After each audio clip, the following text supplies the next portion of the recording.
last week was awesome. And what I really want to see here in the start of this ball game is Mac Leftwich, their offensive coordinator. He said to us yesterday, they really want to let him sling the ball around the yard, and that's going to be fun to watch early in this game. Jacoby Williams with the return. How about this start? Williams, he's got one man to beat. Down the sideline. He takes it 99 yards.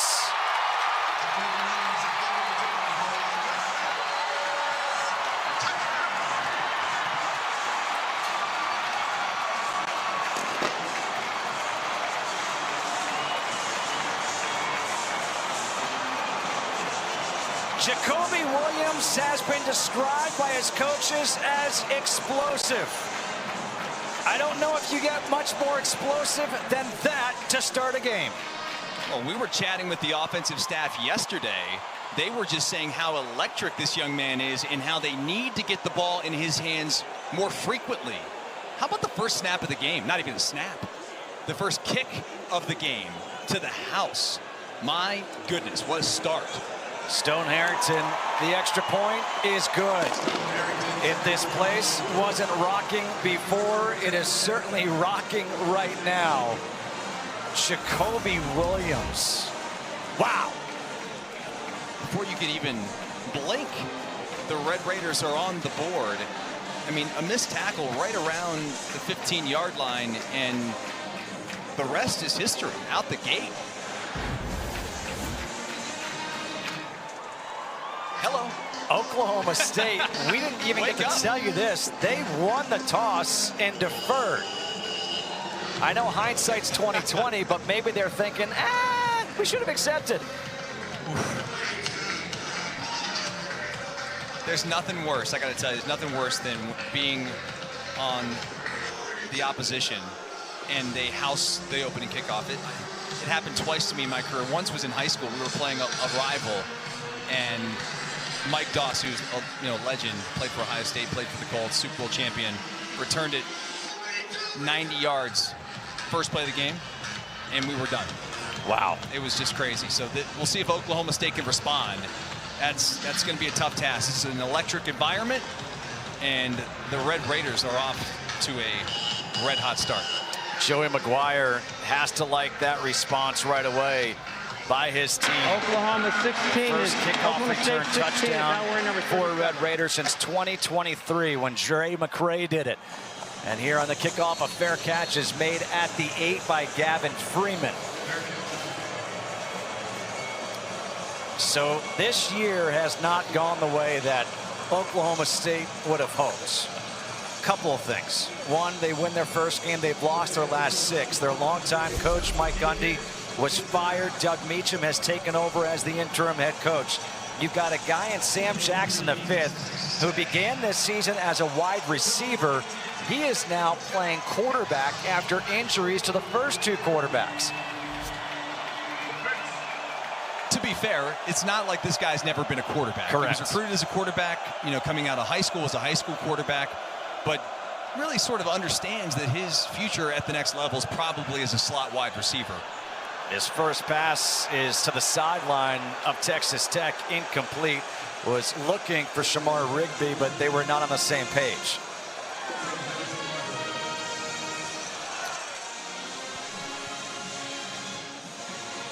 Now, one thing about Sam Jackson, last week in the loss to Cincinnati, 49-17, he relied a lot on Rodney Fields Jr., the freshman running back.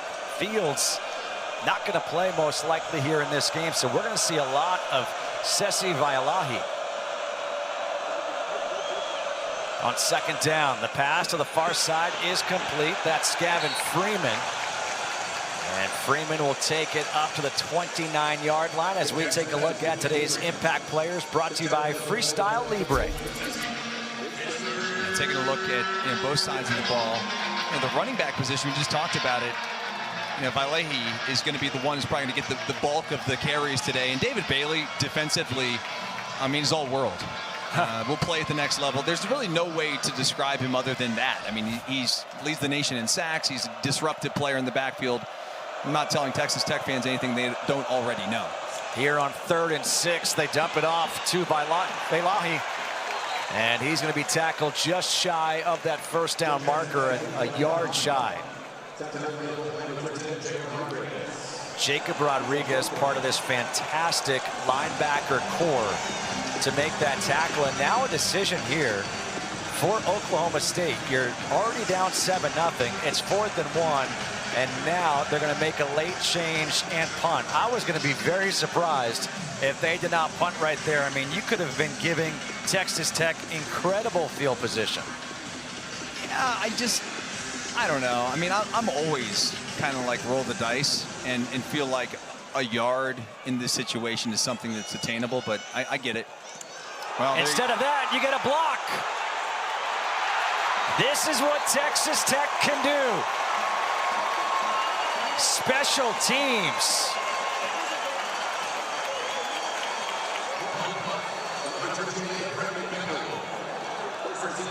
It was blocked by McDonald, and then I think it was Tillman, 18, yep, I believe, who ends up catching the ball like it was a punt return, and so they get better field position than if Oklahoma State would have gone for that and not been successful on the attempt. So how about the special teams of the Red Raiders to start this game?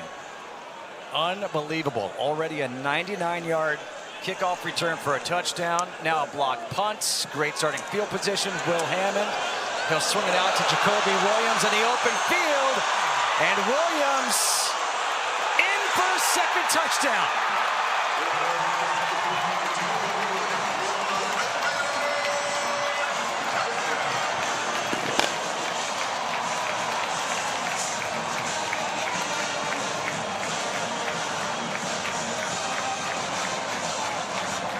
Did we mention in the open that the Red Raiders were a little angry this week in practice? Yeah.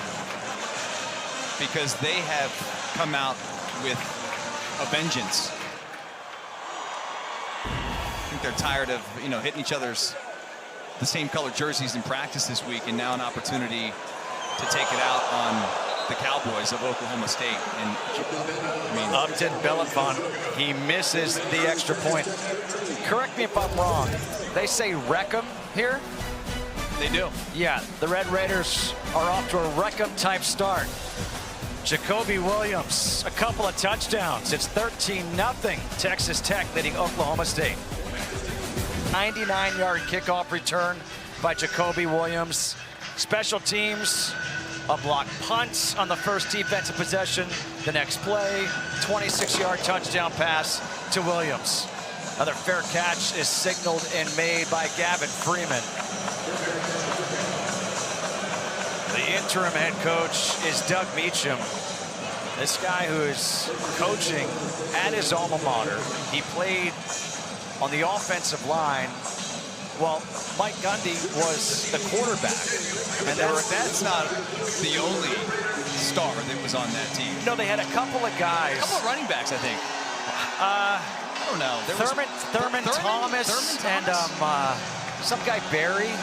No, it's Larry. Oh, Barry Sanders. That's it. Yeah. Yeah, a couple of good ones, huh? Trailing 13-0, starting at the 25. First handoff of the day to Vailahi.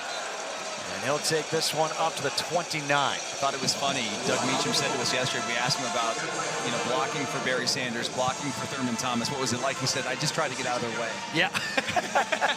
He's like, I slowed him down, That was a great comment. Coach was a lot of fun to chat with yesterday, and obviously a very difficult spot that they're in right now, and it's unique. You've had a coach been there for 20-plus years, and it's a down year, so it's going to be interesting to see how things close out, but trying to put something on tape here today for these young men. Here's Jackson on the run, completes the pass to the tight end, Grayson Brousseau. Quentin Stewart. And that will be a first down. Jacob Rodriguez credited with another tackle. Here's the bio on Doug Meacham. That offensive lineman. He was here as the offensive coordinator. Now the interim head coach. He's handed off play calling duties to Kevin Johns, the quarterback coach.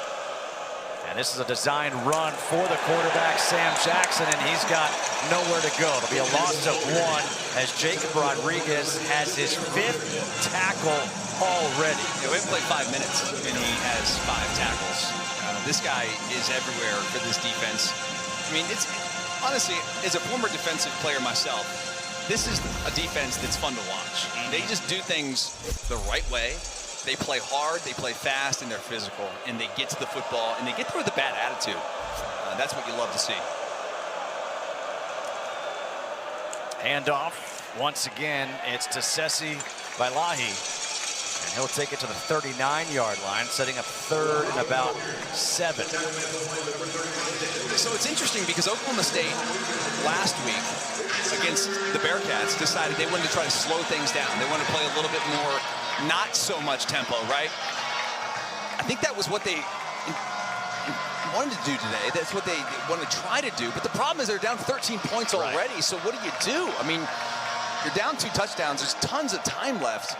But that whole keep away thing is tough when you're down 2 scores. Here on 3rd and 7. Pass towards the sideline is incomplete, intended for Rigby.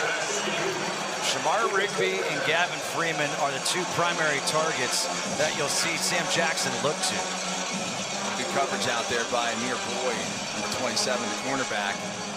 Does a really nice job. And look, it's been a struggle for Oklahoma State this season. They've been unable to keep any of their quarterbacks healthy. You know, their leading receiver has just over 200 yards receiving on the season. So you're playing one of the best defenses in the country on the road. This is not going to be an easy task for the Cowboys. Aiken let it go, and he was lucky as that one bounces into the end zone for a touchback. But a fantastic start for Champion App. It's the final game of the tripleheader as number 20 LSU hosts number 3 Texas A&M in Death Valley. That should be a good one. Death Valley, an incredible atmosphere, especially at night. So we've seen one play for this Texas Tech Red Raiders offense. It was a touchdown pass from Will Hammond to Jacoby Williams. Here, as they will start at the 20. Cameron Dickey in the backfield. Instead, a little shovel pass, and that's to Jacoby Williams, and Williams is going to be tackled behind the line of scrimmage. He's going to lose 3. Nice job there by McDaniel, who ends up making that stop. But again, here comes the tempo of the Red Raiders offense. And as I sort of mentioned there in the open a little bit, I want to see if Hammond's going to air this thing out early in the ballgame, and he is. Here's the chance to air it out down the field, and it's incomplete. Looking for Caleb Douglas.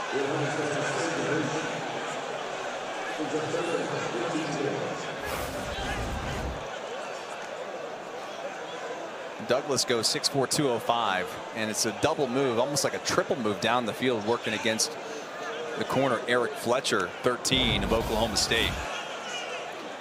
You can see Douglas was complaining about a little contact there.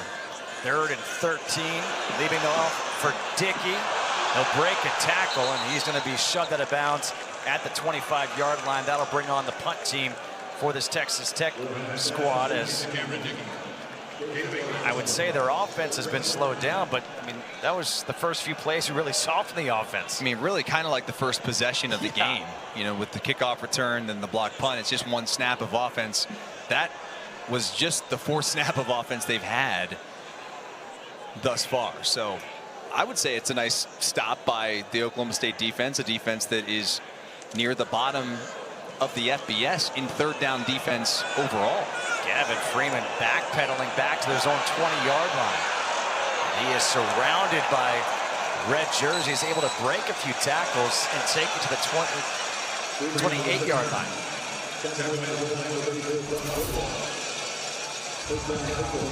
Well, this is what we talked about early on, how this Oklahoma State team is already on its 3rd quarterback, and you don't see this very often, Foxy, that the 3rd quarterback is a guy who began the year as a wide receiver. Yeah, it really is crazy. You know, he's 5'10", 195, Sam Jackson is, but he's so talented, and they don't have a lot of options this young man is so skilled, and when you're trying to get something going on offense, I actually think it's a smart idea to add the dynamic element of his running ability to the offense when you can't get things going through the air. The pass to Freeman down the sideline. Freeman, good run after the catch as he is across the 40, taken down, marked down at the 42-yard line, picks up 15. Well, you can see there's a concerted effort to get the ball in Freeman's hands to start this game. He needs to have a breakout game. I mean, he's the leading receiver, and that's not a lot of catches, and that's not a lot of yards. It tells you how much of a struggle it's been for this offense to start the year. But Freeman's one of those guys that can make some plays, just needs one of those games. Maybe this is it. Maybe this is something that gets them going offensively. Now Terrell Davis motions out of the backfield. Empty backfield here. Jackson on the run. And this is where the speed takes off. And we spoke with Doug Meacham, and he's like, look, this guy, we believe he's going to make money in this game, but he's going to make money as a slot receiver. Slot receivers typically have some shiftiness and some speed. We just saw that. No doubt. At his size, though, I mean, the thing that was interesting to me, and Doug Meacham pointed this out, he's got 10.5-inch hands. Yes, that's the largest hands on the team. It's like Johnny Manziel. Incredible. So obviously he can catch the football, but they say the way he throws the ball, he throws a very catchable football, nice tight spiral that comes out of his arm, or his hands rather, beautiful. Look at the way he holds the ball right there, just so free and easy. You think about a guy in basketball like a Michael Jordan, how he would pawn the ball, pump fake. That's what he's doing with the ball in his hands. Typically, you don't teach that to your quarterback, but when you have the hands like that, you're like, oh, you're playing with a mini football. I was just going to say mini football, like back in the day when we go out in the backyard and you'd have like whatever random team that you got those mini balls and you go out there and throw them around. It was fun to launch those things. But this kid, he's got an arm, he can run, and certainly is a dynamic athlete for the Cowboys. Big 3rd and 8 here. Trent Howland has come in, 6'2", 247 pounds in the backfield. Pressure coming. Jackson, he's got to get rid of it, and he's going to throw this one away. Pressure was coming once again. This time it was Jaden Cofield applying some pressure. You know, it's kind of crazy. Texas Tech has so many big defensive linemen. When I say big, I'm talking like, 6'3", 6'4", but in the 300-pound plus range.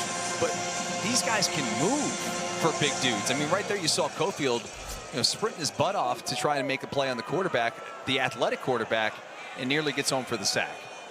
Wes Paul on to punt yet again. Coy Aiken. Fair catch. Has to dive forward. He buffs it. And it looks like Texas Tech has covered. They recover the muff punt, and they will take it at the 18. That's where this next series and drive will start. Yards for a touchdown. Then they had a block punt. The next play, how about Jacoby Williams taking the pass and going into the end zone. 13-0, Texas Tech leading. Justin Kutcher, Dustin Fox with you here. And here on 1st down, it is a handoff up the middle. And that'll be a pickup of 3 yards as Parker Robertson makes the tackle. It's a pretty good start to an afternoon for Jacoby Williams, one of the more electric players in the entire Big 12 Conference. Pass, that was incomplete, dangerous. That actually hit off of Eric Fletcher, defensive back.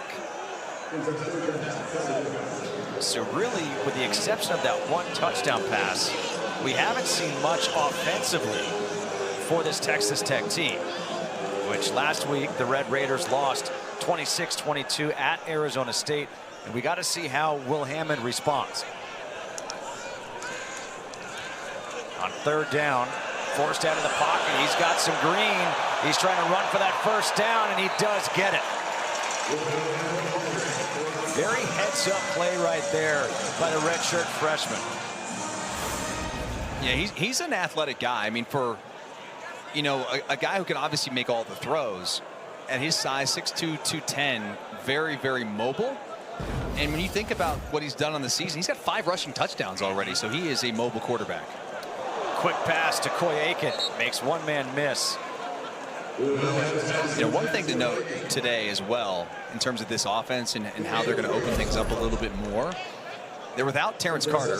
He's not going to play in this ball game, which means they're going to play a lot more 10 personnel, which is going to be those empty sets. You're going to see four wide receivers, sometimes 5 wide receivers on the field with an empty set like you saw on that 3rd down where he just took off and ran. There's a handoff to Cameron Dickey. And Dickey, he'll get the first down. The offensive coordinator, Mac Leftwich, young offensive coordinator, he said, you know what, last week, I take a lot of the blame because I wasn't letting this young freshman, Will Hammond, let it rip.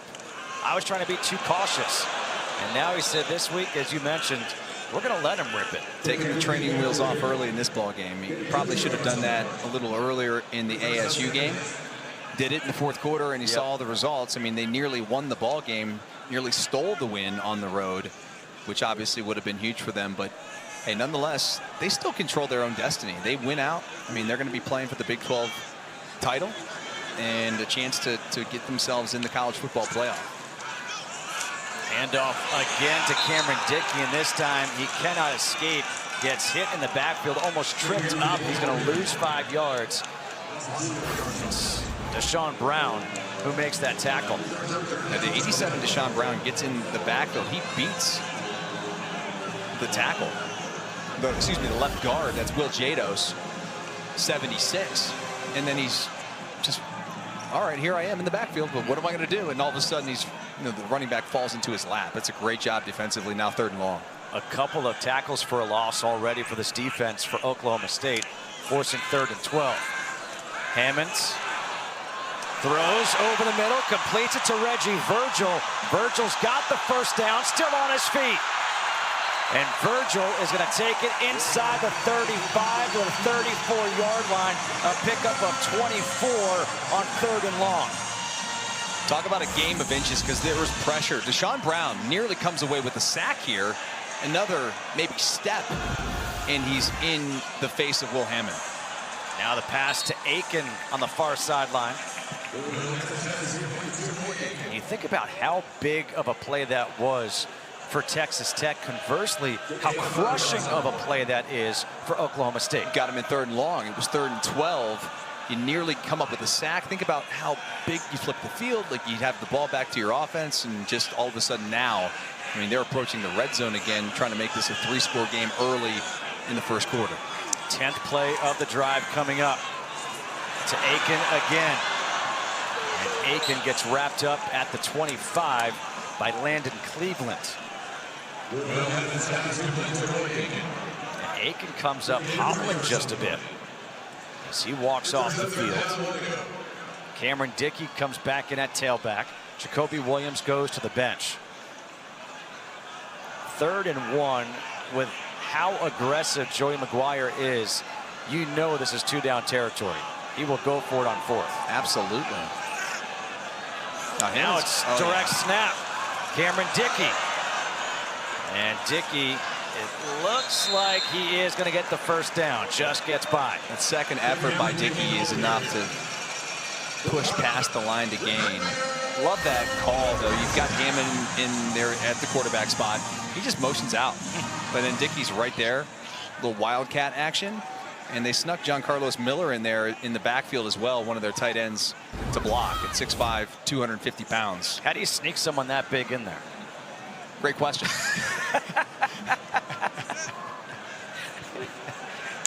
Hammond in the shotgun, fakes the toss, now comes back to Aiken. Aiken, I love the trickery right there. But to your point, all these dudes are wearing single-digit jerseys now. It's hard to tell how big they are until you actually stand next to them. But Miller's wearing number 9, and Terrence Carter wears number 7. On the defensive side of the ball, Skylar Gill-Howard, who's not playing, obviously, he wears number 0. So it's a trend. It's going to be 2nd and 2 right here. It's kept by Hammond, and we've got a flag as Hammond's going to go down and lose some yards. We'll also see what this flag is for. Wendell Gregory He's really the star of this defense. He came up with a stop. The referee today is David Alvarez. This is the first flag of the game. Here we are with 1:46 to go in the first quarter. Love to see that. Don't jinx this, partner. Hey, I just said I love to see it. Face mask, defense, number 4, Hefton to the goal, an automatic first down. Well, it's going to be a face mask against Wendell Gregory. Personal foul, and so now you're going to go half the distance. And this is going to set up first and goal from the 7-yard line. Empty backfield set up right now for Hammond and Texas Tech. Motions back in as Dickey.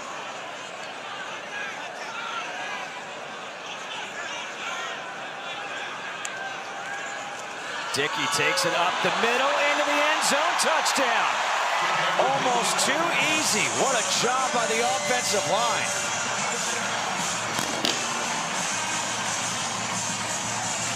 Nearly untouched all the way to the end zone. Now, did they keep the offense on the field and go for 2? It looks like they may, as they missed the PAT on that second touchdown by Jacoby Williams, and we'll see a 2-point attempt. But look at this run. I mean, this is... That's nice if you're a running back. I was going to say that you could run through that hole. I could, yeah. At 5'5", 5'6". Oh, thanks. I'm kidding. That's awfully generous of you. I'm kidding, partner. I've heard about your hoop game now. Here we go. On the 2-point try. Up the middle again with Dickey. And Dickey is in. So after a missed extra point, they convert here on the 2-point conversion and make it a 21-0 game. And by the way, you see that guy, Howard Sampson, the left tackle? He's big. He's a transfer. Yeah. Yeah, you can't sneak him anywhere. No. He's 6'8", 340. Well, at least he wears the right number, 79 right there, the big fella.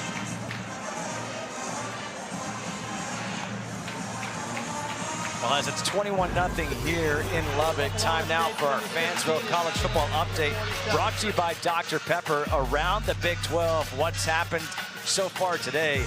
Kansas State taking down their in-state rival, Kansas. Iowa State leading BYU. That's big. That's big for a variety of reasons, but BYU, they're ranked undefeated. number 11, they're undefeated. All of a sudden, that opens things up. Well, you got BYU and Cincy both undefeated at the top of this conference, and you know, if Iowa State can hold on and knock out BYU, that makes things interesting. Obviously, it's a tough challenge for the rest of the season here for the Red Raiders, as they've got Kansas State, but then BYU to follow that game here in the middle of November 8th, in fact. But this is going to be a fight to the finish in the Big 12. It's wide open, I think. I mean, you've got some really good talented teams here at the top. Everyone thought that Texas Tech maybe could run the table. I don't think anyone's going to run the table in this conference. It's really hard to do that. And sometimes a loss is actually good for a team. It humbles you. You don't know how the team's going to respond. The fact that this team came out and responded in practice and then here to open this game the way they have, Joey McGuire's got to be loving it. As Trent Howland gets wrapped up at the line of scrimmage. Well, as long as they get to the Big 12 title game, it really doesn't matter how you get there, because once you're in that ball game, you have a chance to win, go to the playoffs, and see what happens there. But you're right. The building was electric this week. They were angry. They were walking around, and there were some choice words maybe Coach said we wouldn't say on the air, how the guys were acting in a positive way. You know what I mean? Like they're turning a negative into a positive, and you've seen the response. I mean, how many? Sometimes you're playing a team like this, a 1-6 team. They fired their coach. Maybe you come out flat. Maybe you wouldn't have quite the level of intensity for a game quite like this. But these guys have come out today balling. Another handoff to Howland. A good run here as Howland takes it to the 31. Picks up 6, sets up 3rd and 4 as this first quarter is going to wind on down. And at this rate, trailing 21-0, if you're Oklahoma State, you're going to let this first quarter come to an end and get to the second quarter. No reason to run a play here before this quarter expires. Maybe try to get a free first down.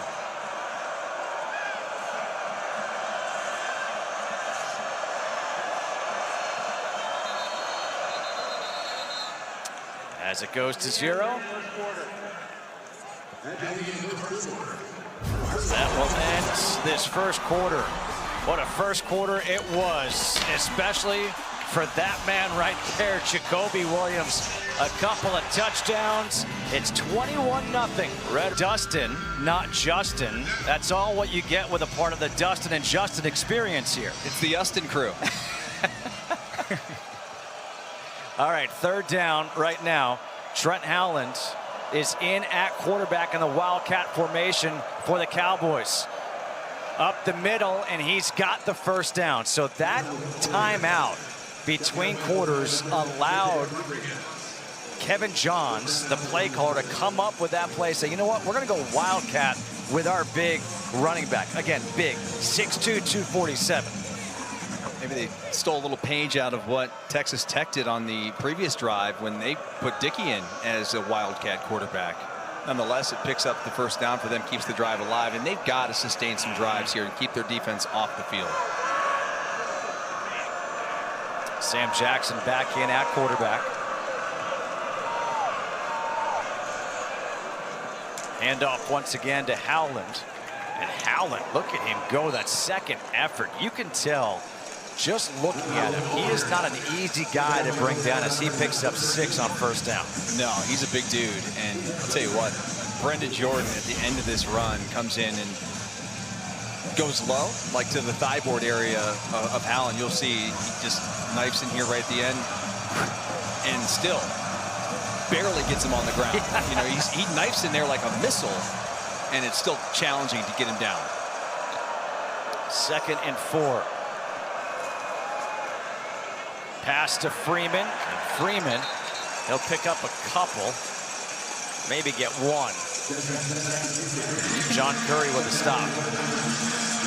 I'm just watching 7 fly around out there right now. Brendan Jordan, safety, strong safety, who last week had a challenging game. You know, they took some deep shots on him. Arizona State did. Jordan Tyson made a couple of big plays, and I think it's a big game for him. You could see he's playing a little bit angry right now, trying to get up there inside the box and make some stops, and you know, playing with his hair on fire a little bit more. 3rd and 3 as Terrell Davis goes in motion. Jackson coming back, trying to set up the screen, and Texas Tech read that one. They were all over it. Now, this is an area where you may consider going for it, or maybe they won't. Cole Wisniewski was right there.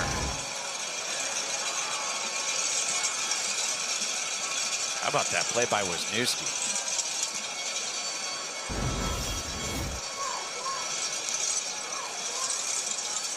Four drives, 4 punts here for Oklahoma State. Coy Aiken. Fake. It was a fake. And he's short. There is a flag. Flag in the backfield.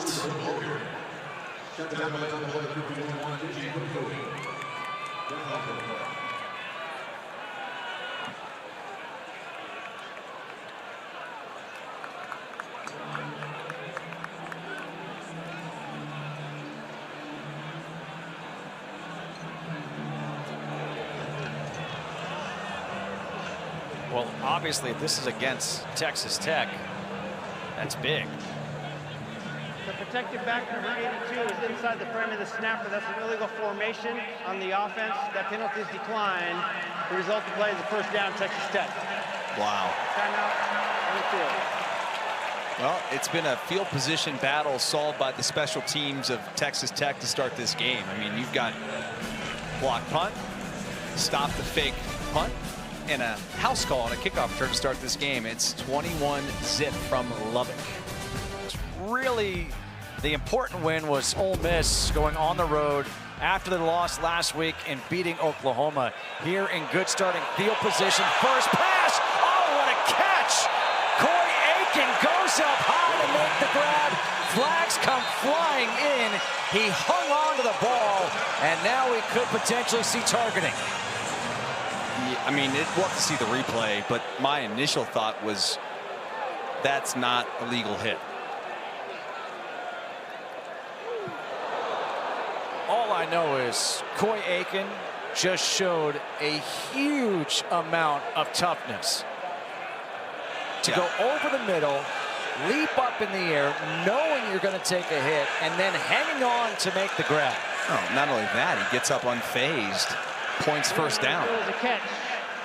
Personal foul targeting defense number 8. The previous play is under review for targeting. That's Parker Robertson, the fifth-year senior, who is a big-time leader on this defense, and boy, they need to have him. You know, there's not too many guys on this defense that. I think it's gonna be fine. You think it's stand? You think I think it's shoulder? reversed. Think it's shoulder? Yep. Let's take a look. I think it's shoulder to shoulder. Actually, it just looks worse in real time. Well, in real time, there's a launch, but his helmet's up. It's not helmet to helmet. It's not the head or neck area. But I'm done speculating on these because I've been wrong like 90% of the time. Well, so look, to me, I think it's not targeting, but we'll see. The replay official is Gerald Alston, and I think it's really easy when you see it in real time to say, oh my God, that's targeting. Yeah. The way he falls back.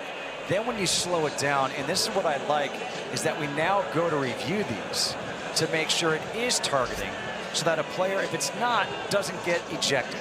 Well, and they're getting them right. You know, we watch these videos every week with Steve Shaw, the head of officiating, and they're down. The numbers on targeting are way down over the last several years, and I think they're doing a much better job. You know, obviously they've replayed, they call down to the field. They're not calling a ton of these. So here's where there could be a discrepancy. The rule states this: a dangerous hit involving a launch, upward thrust, or a severe strike. 15-yard penalty and disqualification with either forcible contact to the head or neck area of a defenseless opponent and any forcible hit of the crown. There wasn't forcible hit by the crown of the helmet. Was there forcible contact to the head and neck area? You know, after review, it is a completed catch, and there is no targeting in number 8. Good. Yeah. Right call. I think it's the right call. I agree. And the other thing is the other defender there, I believe it's Brian McCoy underneath, kind of takes the legs out from Aiken. And at that point, that's why he went down so fast. As the hit occurred, it was a bang-bang play that just looked so violent right there in real time. It goes for a 26-yard completion. And it's now a red zone opportunity as it's 1st and 10 from the 20, and number 20, Jacoby Williams, is in. Hammonds taking the shot down the sideline towards the end zone, and Aiken nearly made a spectacular grab as Kenneth Harris was there on the coverage. Aiken reached over Harris and around his head to try to come down with that. Yeah, it seemed like the ball kind of tipped up in the air almost like forever, as this nearly could have been intercepted by Harris. Or even the other defender, LaDainian Fields, who comes over from his cornerback spot. Up the middle, watch out, Williams. Anytime he touches the ball now, your heart rate goes up. He gets to Parker Robertson, who was initially called for targeting, is the one to make that tackle. Well, maybe this is the breakout game for Jacoby Williams. Cameron Dickey had his against Kansas a few weeks back where he ran for 263. This could be the game, not just with, you know, his running ability, but his kickoff return, his all-purpose yards have been huge thus far. Empty backfield here on 3rd and 8. Hammond hits. He lost the ball. Yeah, he did. He lost it. Fumble recovered here by Oklahoma State. Tajay McCoy, number 40, with the recovery. That one just slipped out of the hands of Will Hammond. Yeah, that was just such an awkward play. He gets the snap and just loses the grip of the football. The one on the field, the fumble, recovered by the defense, down. To pick up the ball. Down on the field. He never had the laces. No. Didn't have. Look, we had some weather early in the game, but it barely rained at all, so the football should be totally dry. Shouldn't be an issue there. But hey, listen, a turnover could be a break for the Cowboys. If they can turn this into points, hey, it could be something positive here maybe to take to halftime. Best starting field position so far for the Cowboys. Jackson on the run. Tried dumping it off by Lahi. Justin, there's just not a lot of room to throw the football right now for Sam Jackson. You know, you watch the back end, it's just these defensive backs are just all over the wide receivers of Oklahoma State. There's no room to throw the ball. And because they're so stout up front, they only have to rush 3 or 4 guys, and so they can play coverage. And that is just such an advantage for the great defensive coordinator, Sheil Wood, who's done a great job this year. Jackson dancing around again, looking for someone, now throws it high over the middle, and it's incomplete. It's there for Ayo Shotomaike. Well done, partner. I think I just blacked out. I thought it was one of the more impressive things you've done today, actually, to pronounce that young man's name, because I didn't want to do it. Tries to go up and just get a paw on it, unable to come down with the ball. I just felt like Will Ferrell in Old School. What just happened? I don't know, but it was well done. 3rd and 10 for the Cowboys here now. We got to see if they can find a way to get a first down.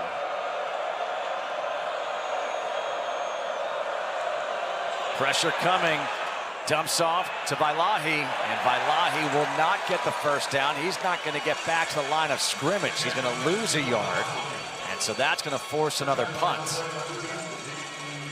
David Bailey and A.J. Holmes Jr. combined right there to make that stop, and David Bailey, part of this defense that has been just absolutely redone, remade this year, and it's amazing with what Sheil Wood has done in this defense. They have transformed Texas Tech. Nearly another block on that punt, and this one's going to roll all the way down, and it will be downed at the 1-yard line. A phenomenal punt right there by Wes Paul, and the special teams is there for the coverage. And I believe it was Kobe Foreman who ends up knocking the ball back in, nearly goes into the end zone. But he does get the ball at the 1-yard line. Sorry, partner, go ahead. Yeah, no reason. Well, yeah, we've got our Week 8 Monday Night Football matchup. It's the Commanders in Kansas City squaring off against a former Red Raider, Patrick Mahomes, and the Chiefs. 8 Eastern, 5 Pacific on ABC, ESPN, ESPN Deportes, and the all-new ESPN app. And oh, by the way, Peyton and Eli back on ESPN2, joined by special guest Billy Bob Thornton. Coverage kicks off with SVP and the Monday Night Countdown crew at Arrowhead, 6 Eastern. So Patrick Mahomes at Texas Tech, was he any good? Nah. Pretty incredible. Had a chance to tour some of the newer facilities here at Texas Tech yesterday. The walkthrough area, the Patrick Mahomes walkthrough area. Are you kidding me? So nice. Speaking of nice, the carry here by Cameron Dickey, that they're backed up to their own 1-yard line, picks up 14, gets them out to the 15, gives them breathing room, and they can now go. There is Patrick Mahomes. He was a guy who was a baseball player. His dad was a professional baseball player, and then football became his choice, and I think he made the right decision. I would say so. I think his trophy collection, his ring collection, his bank account would say so. Pickup of just 1. Malik Charles first to make the stop.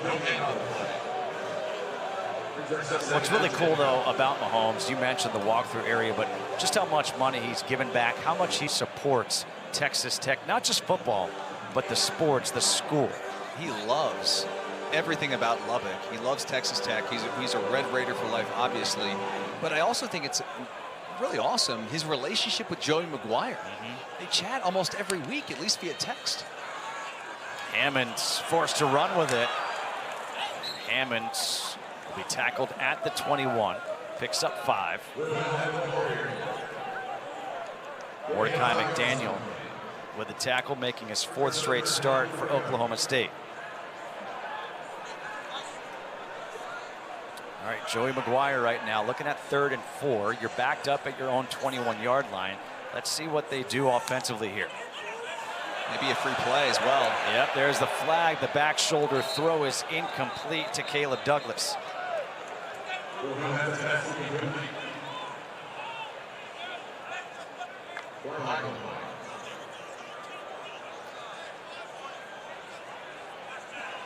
Offside. Defense, number 44.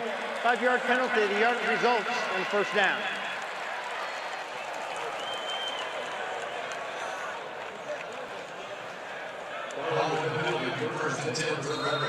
That's Rashad Bradley, guilty of the offside. So 1st and 10 now for Texas Tech.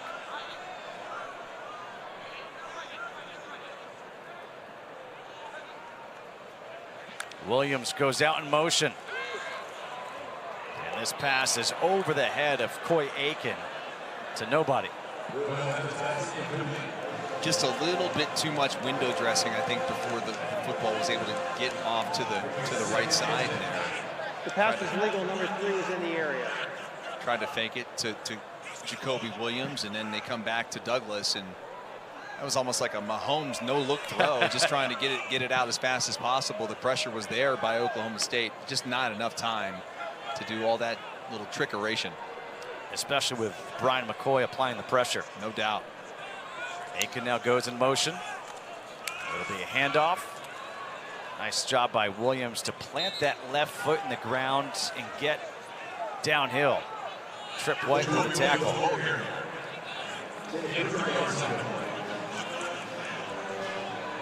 Third and 7 now. Hammonds has that one batted down at the line. You know what? Give a lot of credit right here to Oklahoma State defensively, what they've done. You think about the first 2 plays, and now what has happened, and we do have a flag on the field. I thought it may have been a false start. It looked like, or it could have been 12 men on the field. You could see there was officials. something choppy that at the start of the play just looked off. Yes. The officials got huddling together around the 50-yard line.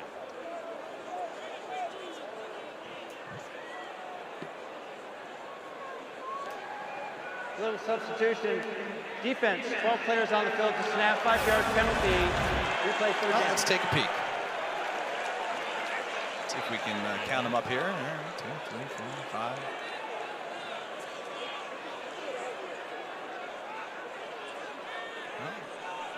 Too many. Well, that's part of the reason why you make the stop. It remains 3rd down, 3rd and 2. Trying to bounce it outside is Williams, and Williams will just get that 1st down. So now you think about a couple of different instances for this Oklahoma State defense. They gave up a 3rd and 12. A conversion by Texas Tech. Now you would have had a 3rd and 7. You would have had 4th and 7. And instead now you got this play down the sideline, and it's incomplete. In and out of the hands of Reggie Virgil. That had touchdown written all over it. Coach, this was a house call. Just a drop on the outside by Reggie Virgil. And, you know, the sun is coming into the stadium from that direction. Maybe he lost it in the sun. It looks like he may have. Nonetheless, I say this all the time. You know, open touchdowns are hard to catch. On 2nd and 10, Hammonds. His pass incomplete to Micah Hudson. With all that said, I've still been impressed by Oklahoma State's effort here on defense. No, I totally agree. You know, for falling behind with the errors that they've had on special teams, their defense has played hard. They've got off the field now. Another 3rd and long here that they're putting Texas Tech in. Again, Hammond running up the middle, trying to dive for that 1st down. He's going to be short. He's at the 45, about 1.5 yards shy. Don't be surprised if Texas Tech goes for it. They're not punting the football here, partner. I mean, you can tell the crowd is already sensing it. They like, would no, we're going they for would it. be booing to the heavens if they brought the punt team on the field at 4th and 1 out near midfield. Come on. They've got Cameron Dickey in the backfield. They have to get really to about the 47-yard line here. It's about 1.5 yards. And now we're going to have a timeout taken by the Red Raiders, their first timeout this half. Texas Tech scored their first time out of the half.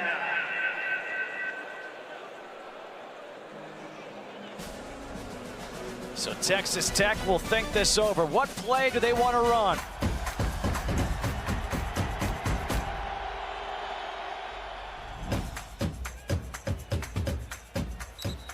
After the timeout, here on 4th and 1, Mitch Griffiths is now in at quarterback with Dickey in the backfield. So Hammond is out. It's going to be Griffiths who gets wrapped up in the backfield, taken down by Wendell Gregory. Wow, he just came exploding through that line. That was a Hollywood-type play. He was shot out of a cannon right there. Griffiths takes the snap, tucks the ball, and by the second he tucks it, 4 is in his lap. Goodness gracious. You just see his big paws coming out there like ready to bear hug Mitch Griffiths. It's always like interesting when you bring somebody off the bench for one snap like that. You know, are they loose? Are they ready to go? I don't know. I think it's a tough spot you put the young man in, but nonetheless, great effort by the Cowboys. That's 4 TFLs today for Oklahoma State. Now starting in field position, actually in Texas Tech territory for the first time, as that pass is complete to Freeman at the 39, gets just 3. Brendan Jordan, the guy who actually wears the green dot on defense. Usually it's a linebacker, but here it's Jordan. Now handoff up the middle. Also kind of interesting, the tempo has picked up now for Oklahoma State. Remember they said early they maybe slow it down. Well, they're down 3 scores. They've got great field position. Their defense has been playing, I think, excellent. I agree with you. For what we've seen this year. They're keeping them in the game. I would say there have been 3 plays that have determined the score right now being 21-0. Obviously the first kickoff return for a touchdown. Yep. The next play from scrimmage. And then that 3rd and 12 conversion. No, their defense has been elite. Now some open field for Jackson. Jackson, can he get that first down marker? He will. Sam Jackson gets 6.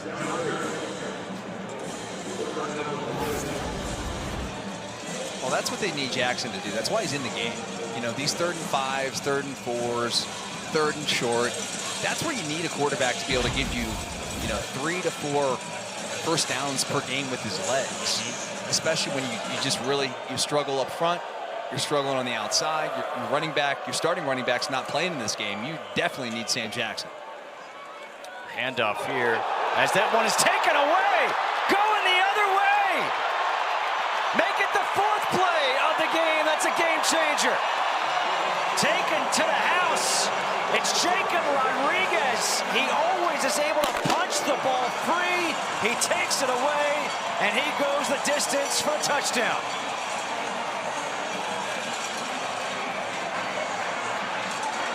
Went on field as the ball was stripped and returned for a touchdown.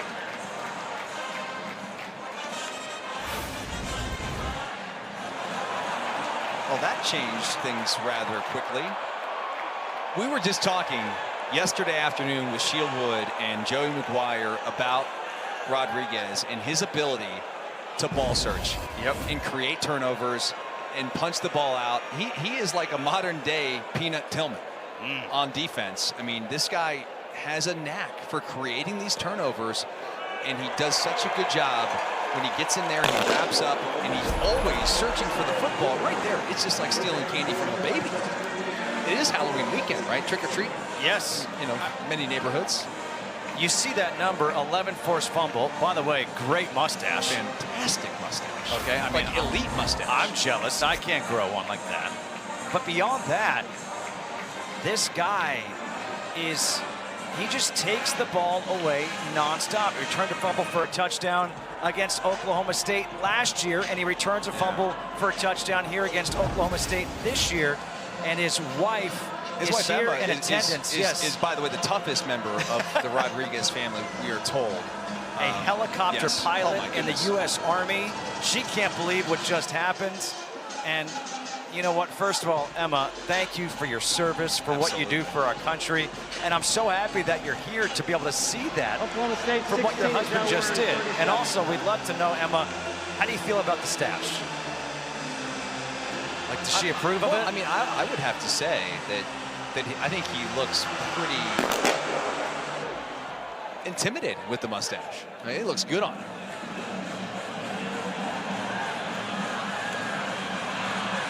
For Oklahoma State, it's Capel, Royal Capel, number 11, I believe, on that return. Emma still can't believe what's going on. She's in shock. How about this? I mean, you know, you think you're pretty good at football, right? You're a baller.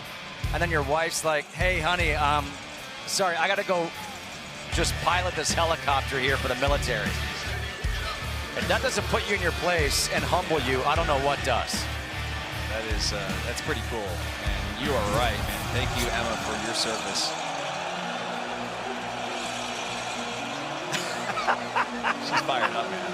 How can you not be? Going from their best starting field position to their worst starting field position. Jackson just can't find anyone. Now just throws it away. All right, so tell me this. Foxy, you played defense, you played corner. You're going up against these guys. Is it the corners that are doing such a great job defensively? Nowhere for Jackson to throw? Because he had all day back there. Well, the problem is it starts up front. You know, when Jackson takes the snap, he immediately has pressure in his face. He's moving right to left outside the pocket, trying to find something. Like, he doesn't have time to sit back there and pat the ball. It's not pat and go back there. I mean, he's on the move. And so when that happens, it becomes scramble drill. And Texas Tech is doing such a good job, you know, manning up in the back end. There's nowhere to go. This might be their option, and that's Trent Allen. We've seen Trent Allen a couple times just use that big, strong body to gain 7, 8, 9 yards. What he does right here. Well, it may seem odd to say, well, they got to run the ball right now because you're down 4 scores. But partner, you can't just go 3 and out every drive, and next thing you know, it'll be 49-0. Like, they got to try to get something on the board here before halftime. It'd be a win if it could be 28-7 at half, I think. You got to think it's going to be a run, either Howland or Jackson. And Howland, he was the guy to get the ball, and he's going to get tackled for a loss. A.J. Holmes Jr. there with the tackle. Jaden Cofield helped him out. And guess what? It's a 3 and out. Shield Wood, who went to Wofford and Spartanburg, South Carolina.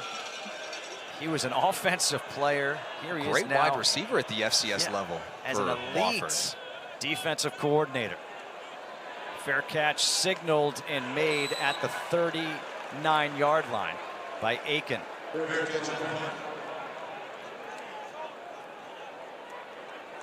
Shield Wood wasn't necessarily the guy who went out and recruited all these guys to come to Texas Tech. A lot of work was done in the transfer portal. However, look at what he's done at all of his stops. The improvements that he's made. This Texas Tech team historically is known for offense. I was just going to say, I mean, I played against Texas Tech way back in the day when Cliff Kingsbury was here. And it was, you know, all the air raid. It was all about offense, offense, offense, offense. Not a lot of defense played in the Big 12. Well, I got news for you, partner. Things have changed. And they've changed in a hurry. Like, really, like, turn things around in a season here at Texas Tech. Mitch Griffiths stays in at quarterback, and here on first down, completes it to Caleb Douglas for the first down. So wondering what just happened during that timeout on that 4th and 1 play. where they decided Hammond out, Griffiths in. Hammond had 4 straight incomplete passes, was pulled, and now here's Griffiths. As he gets chased down from behind, will get a couple of yards. Brandon Rawls able to chase him down. Griffiths was a captain at Wake Forest, and this team, they love him. They love him in the locker room. He's one of those like glue guys you just love to have around. I had a chance to call one of his games at Wake Forest back in the day, and you know, he's just a likable young man, and they'd love for him to come back next season. Uh-oh, pressure coming. And he goes down, gets sacked back at the 49. There was no one there to pick up that blitz. Landon Dean, Mordecai McDaniel combined for that sack. Loss of 4 on the play. Now 3rd and 12. Can you pick up 6 yards here and be able to go for it?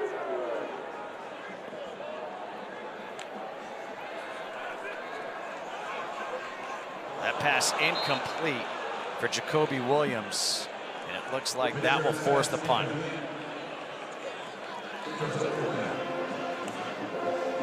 So Jake Burgess on to punt. Here with 2:27 to go, Oklahoma State will have their 3 timeouts and the 2-minute timeout. Gavin Freeman setting up at his own 6-yard line. I hope he doesn't catch it there. I always thought the rule was the 10-yard line. Heels on the 10, and then guys end up, you know, fair catching it at like the 5 or inside the 5. Like, what are we doing here? Well, he moves up from the 6 to make the fair catch. 28-0 though, that is the score as Texas Tech leads Oklahoma State. Hammond is right there.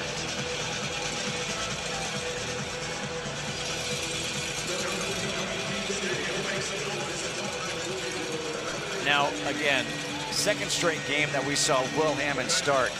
Baron Morton, we've been told, most likely will be back next week against Kansas State. Noah Walters is in now at quarterback for Oklahoma State. Just throwing us curveball after curveball. And now the handoff to Trent Howland.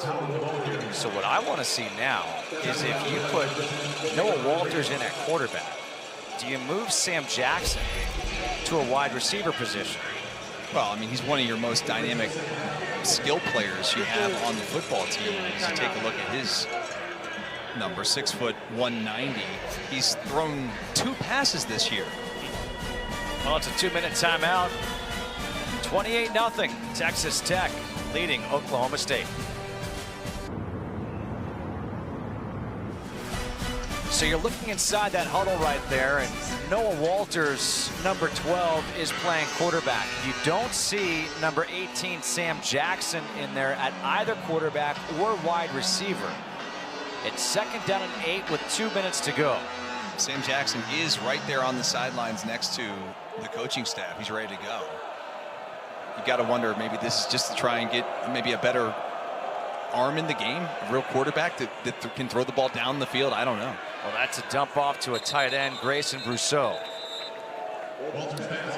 5-yard pickup, now 3rd and 3. Walter is more of a true pocket passing quarterback out of Lincoln, Nebraska.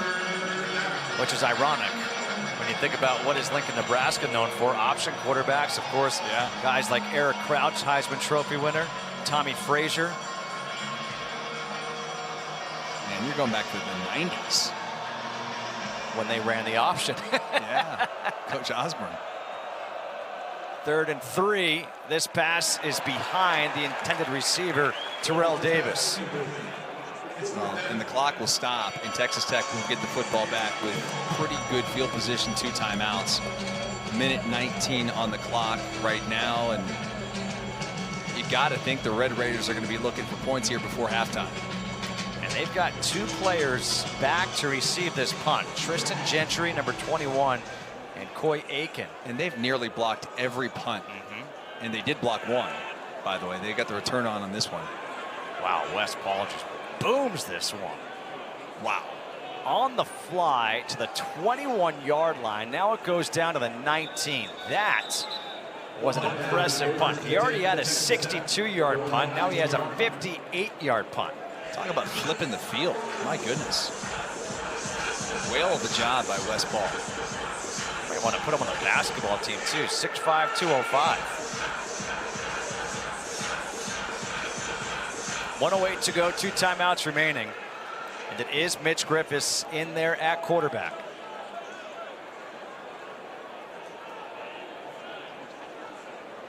Came into this game 4 for 5 on the season in attempts, 1 for 2 so far here today. Griffiths rolling out to the right. Flag is thrown. The pass across the middle is caught by Caleb Douglas, but where that flag is, it's usually holding.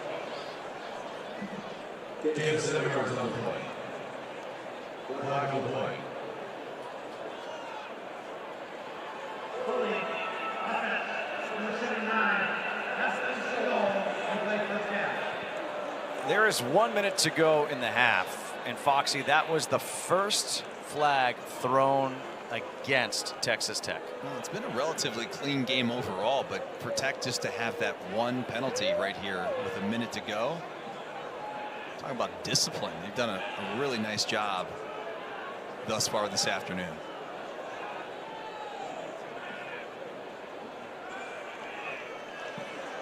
The clock will start on my signal. Oklahoma State's option.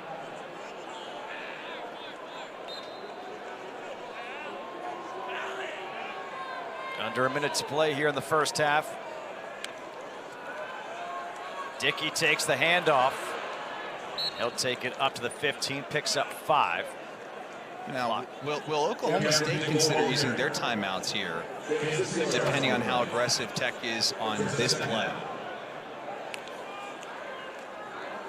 There's a pass play. Griffiths steps up. He's going to get sacked. Cowboys should call timeout, I think. You say call timeout. Or maybe they're just happy to get out of Dodge here without any more blood before the first half. Because Texas Tech does not have to run any more plays in this half, and that's what they will do. They will head into the locker room, leading 28-0. Pitching a shutout here at home at the Jones. After a loss last week at Arizona State, Joey McGuire's team came out firing. It all started with a 99-yard kickoff return for a touchdown by Jacoby Williams.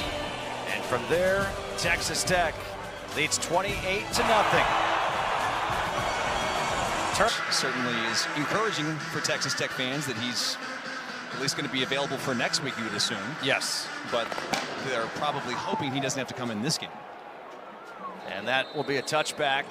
Touchback on the kickoff. So here comes Oklahoma State. And we'll have to see who's in at quarterback for Oklahoma State, because we saw Sam Jackson, the 5th, started the game at quarterback. Then we had Noah Walters come in that second quarter.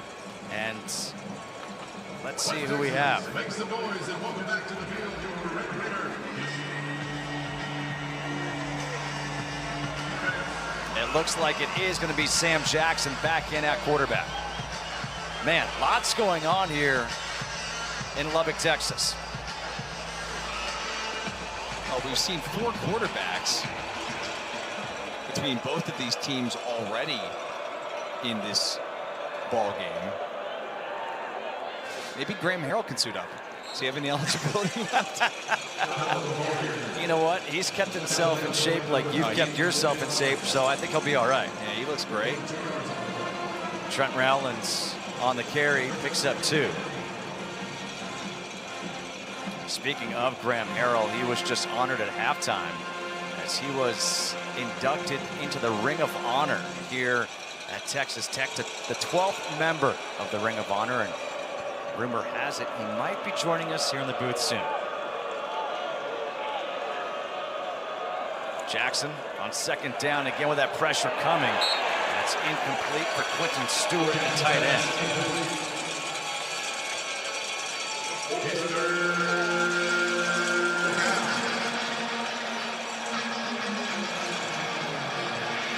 All right, 3rd and 8 right here. Foxy, this is not what you want to face a 3rd and 8 and have a potential 3 and out to open up this second half. You know, I wish I had some answers for this Oklahoma State offense in terms of getting something going on offense, but it's just such a challenge. I mean, the Red Raiders on defense are just pinning their ears back every snap. Here comes the pressure, and the pass is to Howland. Howland able to get the first down. It was David Bailey coming off the edge trying to apply the pressure. The FBS leader in sacks, and it's an 11-yard pickup instead for Trent Howland. Well, I just sort of said it there right before the snap. They're pinning their ears back. That is Texas Tech, and it was a great play design and a great call, the screen pass, to sort of eliminate that rush that they have. And you know, they've been getting home so frequently. It's been pretty easy. 3 or 4 men rushing the passer. You know, they drop 8 into coverage at times, and they just have done a really nice job playing everything top down and allowing nobody in the back end to run open, essentially. And so it's been tough duty for the Cowboys on offense.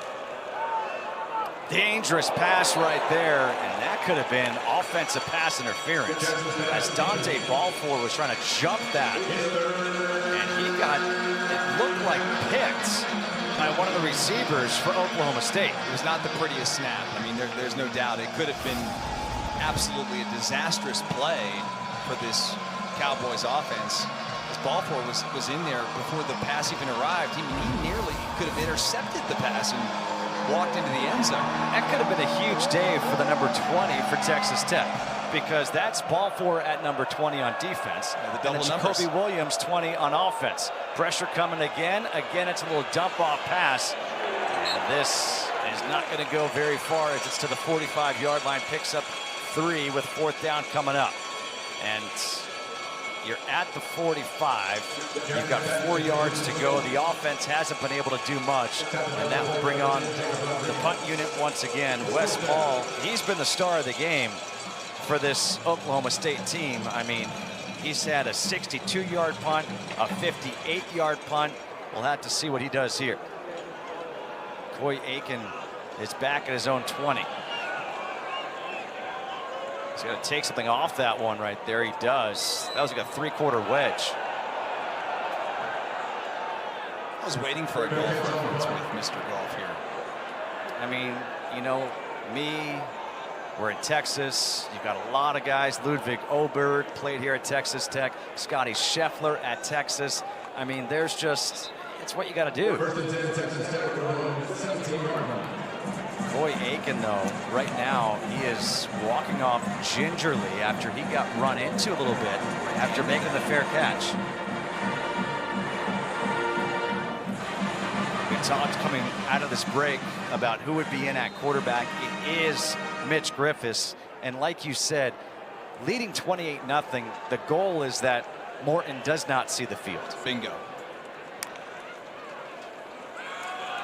On 1st down, it's Jacoby Williams. And really, with his 28-0 lead, you can try to run the ball, take time off the clock, shorten the game, and again, guarantee that you don't have to bring in Morton. Morton's there in case of emergency. Correct. I mean, they should not have to bring Morton in this ball game with the 28-0 lead. You know, as well as they're playing defensively. You know, they're holding Oklahoma State to about 2.7 yards per play. I just can't see the Cowboys scoring Defense more number than 4. a touchdown or 2. Decline. Tops. Result of play is a 1st down. All right, so we just had another offside call here against Oklahoma State. The play, it was declined because the play went for a 1st down to Kelby Valson. From the 30. High pass incomplete for Caleb Douglas. That was Mitch Griffiths, kind of like not getting all the way around, dropping its sidearm. Just didn't quite have the feet set. Not the prettiest of passes, and You know, you kind of said it. I would imagine that Texas Tech will just want to take the air out of this thing and run it as much as they can. Here's Griffiths. Oh, takes a hit, keeps on going. Griffiths met Parker Robertson. And then he said, nice hit, but I'm going to keep on running. Meanwhile, you've got Joey McGuire on the sideline being like, dude, I don't want to bring in Barron right now, okay? Don't take that hit. Maybe he says, hey, Mac Leftwich, let's not do any more design quarterback runs here the rest of this ball game. On 3rd and 7, on the slant, wide open as Douglas has the first down. Nice spin move, takes it out to midfield. A 17-yard completion on 3rd down. That looks more like how the offense has looked all season with Baron Morton at quarterback. I mean, this is a really wide open pass, but Douglas on 3rd and 7 picks up a huge gain. Again to Douglas, and he'll get a couple yards. That's a play right there that Patrick Mahomes kind of made famous as, you know, that middle infielder, get it and just turn and throw. I would know nothing about any of that. Never was a baseball guy. I was always For as great of an athlete as you are. I appreciate you saying that, partner, but I was never really played baseball, and I always had an admiration for guys who could do it and do it at such a high level. Lofted ball, caught once again by Douglas. No, it comes free. Let's see, they say he caught it and he was down, the ground forced it. So they're gonna say that's a completed pass. That's what right now they're saying it looks like. Boy, it sure seemed like this was a fumble. We'll have to take a look. Did the ground cause it, or was it the hit? I mean, because he's got possession there. Knee down. Yeah, he's down. Yep. He's down. And now we're gonna, obviously, this is the right thing. They're gonna review it. Gerald Austin, the replay official, wants to take a second look. The previous play is under further review. If anything, on field was a catch, I can't see it and being if the runner was fumble, down. it could be maybe an incomplete pass. Right.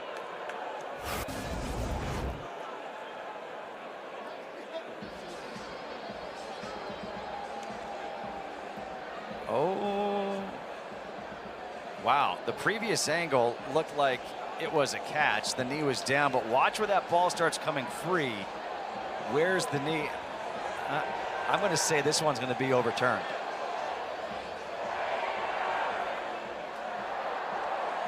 The other angle, I think you see the ball come jarred loose beforehand. The question is going to be, does he complete the catch? And I'm going to make you take a stand right now. I don't want to. That's the whole point. I don't want to. What are you? I'm riding the fence. No, Yes. you're not allowed. You couldn't play baseball growing up, so you got to take a stand here. I would say incomplete. Yeah, me too. I would say incomplete. To me, it's not. There's no way it's a fumble. No, absolutely not. It's a catch or no catch. That's, I think, the only thing we're talking about. David Alvarez on headset.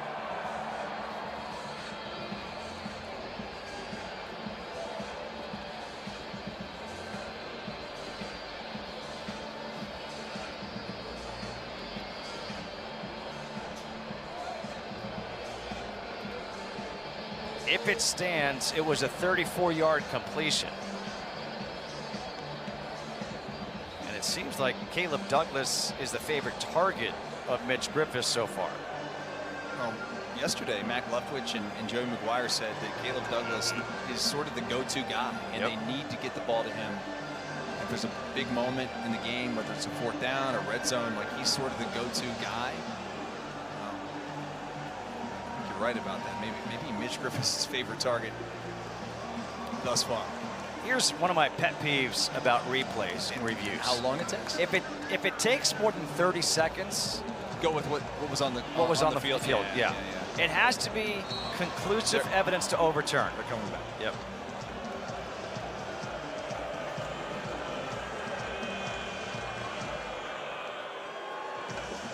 So really what you then have to figure out is, well, the clock.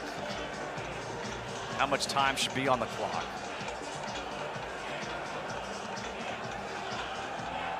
After further review, the receiver did not complete the process of the catch and it's an incomplete pass. It will be third down at the previous spot. Way to take a side. Way to take a stand. Man, I've just been wrong so many times that I'm just tired of embarrassing myself on national TV. Don't be afraid of failure. I'm sorry, partner. I don't let you down. You did not let me down there. All right, here we go. Big third down, though, for this Cowboys defense. You're on 3rd and long. We may have a free play. We do, taking the shot down the sideline, jump ball. This ball is intercepted. It's not going to matter, though. It's picked off by LaDainian Fields, and Fields racing down the sideline. It was a great effort, a nice run, but it's a free play, and it's going to stay Texas Tech ball. By the way, LaDainian Fields, the brother of Rodney Fields, who went off last week as the running back, but not available this week. And a really impressive athletic play. I mean, to tip the pass in the air, to catch it off of the deflection, and then turns into an offensive player. I mean, it's a great effort. It's not going to stand. Offside. Defense number 14. 5-yard penalty. Replay. Third down. Landon Cleveland, the guilty party for that offside, so that negates that interception in return.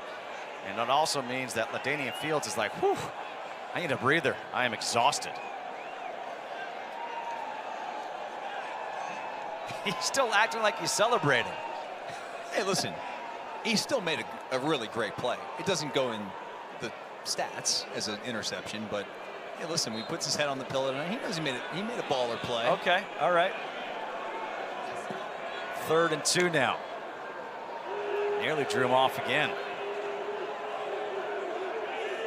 How hard is it to watch the football? Sorry, pet peeve. Again, taking the shot down the sideline. Touchdown, Caleb Douglas. 42 yards.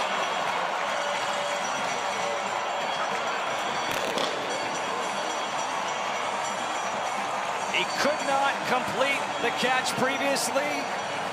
Works out better. He completes this for a touchdown. 2nd of the season for Caleb Douglas. Same target, opposite side of the field, better result.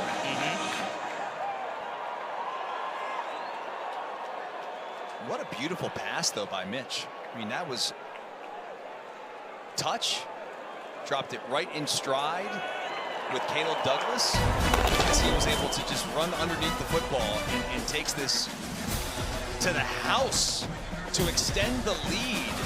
35-zip from Lubbock.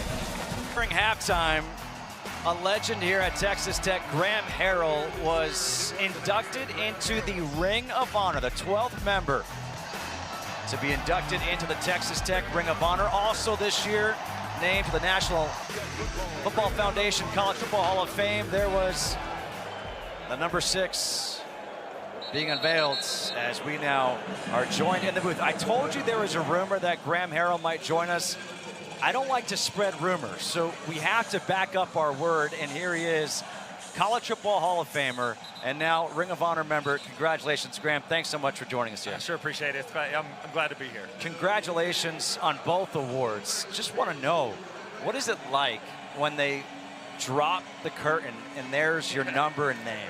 Yeah, that was pretty awesome, and you know, I don't know if it ever sinks in. Like, man, I'm up there on the wall with all these legends, but man, that was a cool moment, and it was awesome that most of the family got to be here for it. And it's a moment I'm sure, obviously, my son, he's probably going to enjoy it more than any of us, you know. And so it was cool to do, and it was cool, like I said, that everyone was able to be here for it. They read off like every stat in like the history of the Big 12 and the school that you own. I mean, is there a record you don't own? My goodness, man. I'm not sure, you know. I obviously had the benefit of playing for Coach Leach, right.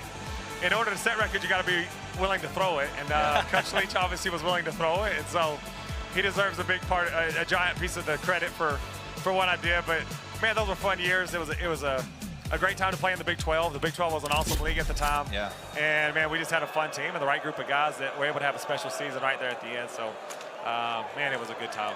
I think it's really cool that today, as it looks like we've got a fumble.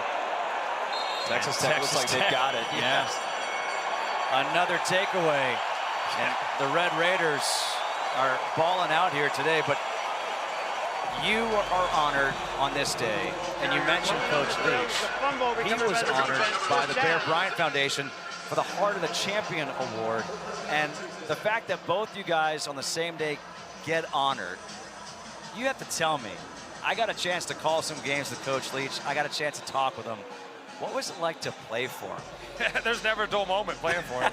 And to be honest with you, I don't know how we ever won football games because, you know, we go to meetings, we never talk about football, we never watch tape. You're talking about Pirates, or you're talking about, like, because, you know, he had a law degree. Yeah. Right. So he'd be telling you about this, oh, there's this murder case going on up in the Northeast, and he'd have his secretary print you off like 30 pages of, like, information. And I'm like, Coach, I'm not going to read this, and I really don't need to read it because you've told me everything that's in it. And then it'd be like, okay, y'all ready for practice? It's like, amazing. You know, and so that was every day. But, you know, the thing that I think the reason we were as successful as we were was because, one, he had something he believed in, and we got really, really good at it. And then you were never uptight. You know what I mean? And like I said, you're rarely talking about football, and so you never felt nervous. You were never uptight, and because of that, we were able to go play loose and have fun. Well, now a fumble by Texas Tech, and Oklahoma State has recovered, so we're just exchanging things right here. You have to take me back, though, to that 2008 season. Yeah, I remember exactly where I was at, what couch I was on in my house. I remember watching the game, you know, in the Crabtree play. I mean, it's just an amazing, amazing night. I'm sure it's something you never are going to forget. My goodness. Yeah, they you know, it was a little cleaner football than we're watching right here, obviously. But no, it was that was a fun game, and you know, that's the crazy thing is everywhere I go, people still remember, like, this is where I was. And I was actually signing autographs at like a thing here in town today, and a guy said, I spilled a Coke and I won't clean up the stain. I still have the stain on my carpet. You know, like, it's just crazy how much, especially for Tech fans, like how great of a moment that was for them. And it's kind of neat that everywhere you still go, people still want to talk about it. And we had a lot of fun games and a lot of good memories, and that was kind of like the culmination of, I think, a 10-year run that Mike Leach had here at Texas Tech, and that's what will always be remembered. And so it's cool to be a part of that. And I was talking to someone yesterday as well. I said, man, the best part is we were on the right side of that, because I'm sure there's plenty of guys that were playing at Texas or that missed the tackle to Crabtree. They're like, well, they ain't going to stop showing that super play. You know, like, but for us, it'll always be a great memory, and fortunately, like, good into that. And, man, it was, like I said, those were just special years, and it was great people, from Coach Leach to the guys I played with, and it's a huge honor to go into the Ring of Honor. But really, I think that's a representation of just a lot of people that had played a big role in that throughout the years of my playing time. And luckily for me, myself, and Crabtree, we kind of get to represent that crew. But there's a lot of guys behind it, you know. I was just going to say, I mean, you think about, you're the 12th member here in the Ring of Honor. 2 of those guys are from that class, you and Crabtree. So what does it mean now to join, you know, him in that Ring of Honor? Has he reached out to you? Oh, yeah. What do you say? Crab's the best, you know, and he's a special breed. But he, you know, and Crab's the type of dude, he'll text you something, then he'll respond, then you get no response. And I'm like, oh, you were the one that texted me, Crab. But no, he, you know, he just said congrats, and he always, every time he talks to me, he's always, his message is always, you'll always be my quarterback. You know what I mean? I'm like, man, I appreciate that. But he's a great guy. And like I said, I wouldn't be here if it weren't for a whole lot of guys that were part of those teams, but especially Crabtree. Like, when you had a security blanket like him, it made playing quarterback a whole lot easier. And he got me out of a lot of trouble because I could throw a ball and sometimes throw a bad ball, and he usually make it right. So I couldn't be more appreciative for him and all those guys. That was just a fun group of guys. I was a little before you. I played at Ohio State against Cliff Kingsbury, another great quarterback here at Texas Tech. I want to know what it's like to be part of this lineage, to be one of the great quarterbacks, maybe the greatest quarterback to ever play at Texas Tech. Yeah, there's a good one.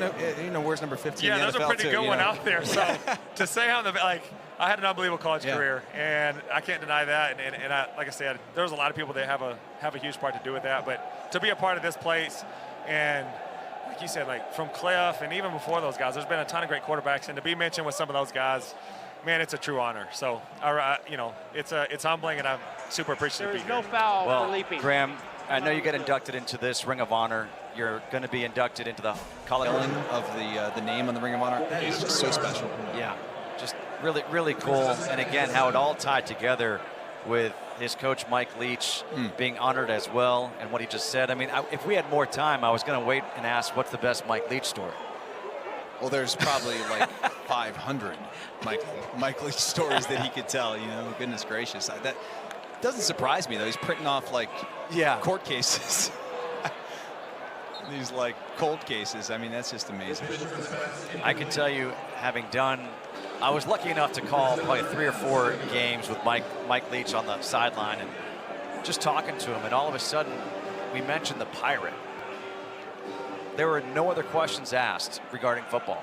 He would just talk about Pirates for 45 minutes. I was going to ask Graham, you know, because the legendary interview Alyssa Lang did with him about the Halloween candy. Okay. Well, there's a million of them, I guess. Yeah. But, I mean, the Halloween candy stands out to me because I love Halloween. I was going to say, what's your favorite? You know, it's trick or treat tomorrow, but nonetheless. Another nice pass and catch to Caleb Douglas for the first down. 23-yard completion for Mitch Griffiths to Douglas. Griffiths replaced Will Hammond, who left the game with that rolled ankle.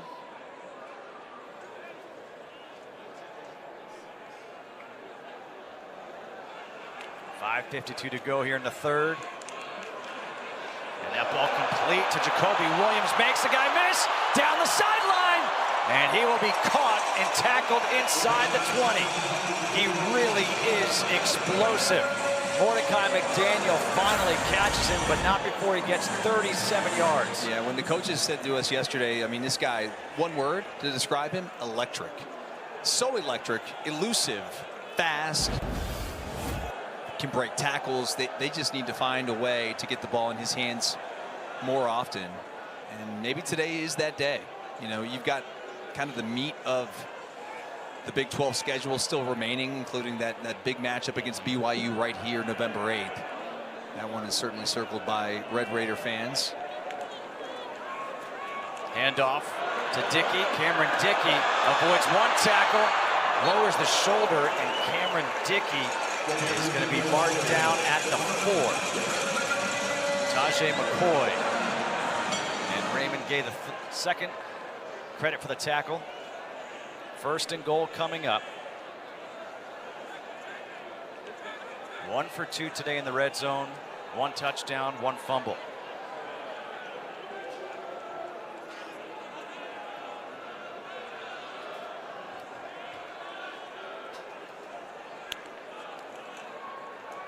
Handoff.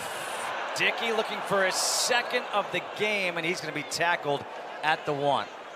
Cameron Dickey, the ball carrier. Tajay McCoy saves a touchdown right there. Brings up second down, goal to go. Second and goal from the 1. Dickey patiently, but this time he gets stuffed again. Actually, it looks like he may have lost a little on that run. Maybe a loss of a yard. Yeah, they call it 1. Gay and Cam Smith so pushing and shoving after the play. Yeah. And wow, how about that? Griffiths was trying to get his offensive line to say, hey, back away. And Jacob Ponton just actually shoved his own quarterback. Yeah, that was interesting. I don't know if I've ever seen that. Usually it's the offensive lineman shoving everybody away from their quarterback. Now 3rd and goal. Do you try to run behind the big Howard Sampson? Instead, quarterback keeper, and it's Griffiths to the touchdown.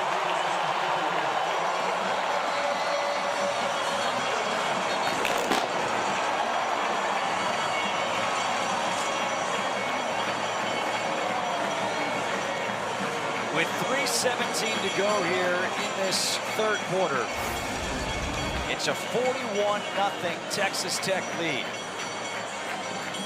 That was never going to be a pass. I don't think. I mean, the fake was great, and it does just enough to allow the separation in the lane to run in for the easy touchdown for Mitch Griffiths. His first touchdown run this season. Harrington on for the extra point. And it's good. The average margin of victory this year for Texas Tech, 29.7. They lead right now, 42-0. Grand Prix tomorrow afternoon at 4 Eastern, 1 Pacific on ABC and the all-new ESPN app. Our pre-race coverage begins at 2:30 Eastern with ESPN Deportes coverage starting at 3. Gavin Freeman is back deep as Harrington will kick off. And there is no chance for a return here as we take a look at today's Good Hands play brought to you by Allstate. This was something you don't hear very often, but defensively, watch Jacob Rodriguez and what he does on this play. Just watch number 10. Just steals the football.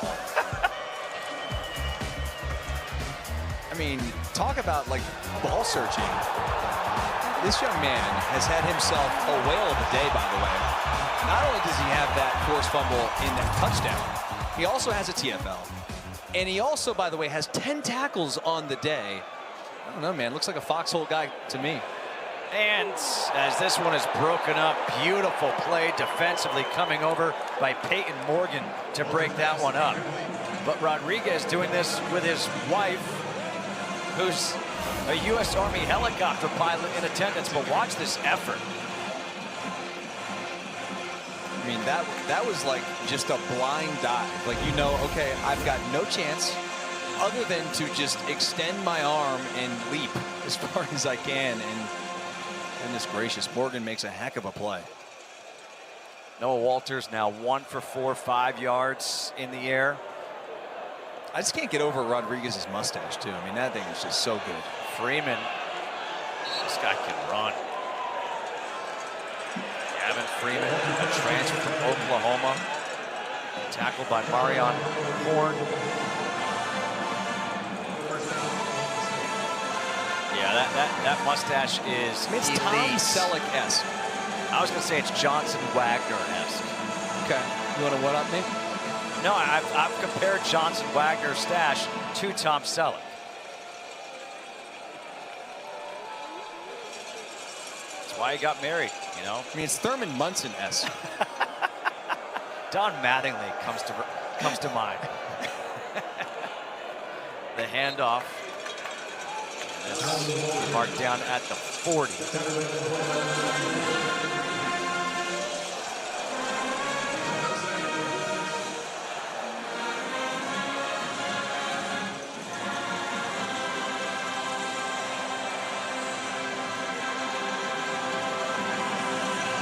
We're approaching 2 minutes here in the third quarter. It's weird how things kind of work out sometimes, but the injury to Hammond opened the door for Griffiths. Griffiths has come in and they've been moving the ball much more effectively and efficiently offensively. Nowhere here for Walters to go. Braylon Rigsby with a stop. But also, look, I know nobody watching, no Texas Tech Red Raider fan wanted to see the team lose last week. But sometimes it's good to be humbled and to come back with this response. And again, you mentioned that upcoming schedule that they have where they're at K-State next week, then against BYU, UCF, a bye, and then finishing up at West Virginia. Can they run the table? Can they get themselves in that Big 12 championship game? Nice pass again to Freeman. Freeman's got the first down across midfield to the 46-yard line. It's a 13-yard completion. Walters, he looks good throwing the ball. He does, and I think Gavin Freeman is giving them something here on the outside from the wide receiver position. Take another shot deep. Walters, and this one is incomplete. Marion Horn guarding against Shamar Rigby. And that was one of those close ones where if he made any contact, that would have been pass interference. He never turned to see the ball. I was looking for a flag. As a former corner, you always look for a flag. Trust me. You have whiplash? Trust me. Some scar tissue in there? You never start to celebrate until you make sure that there are no flags in the vicinity.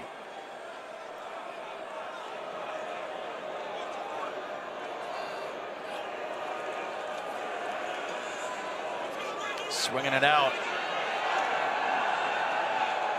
That was Caleb Hicks. The pass was actually a lateral, so they're going to say it's a carry, a run of 1 yard.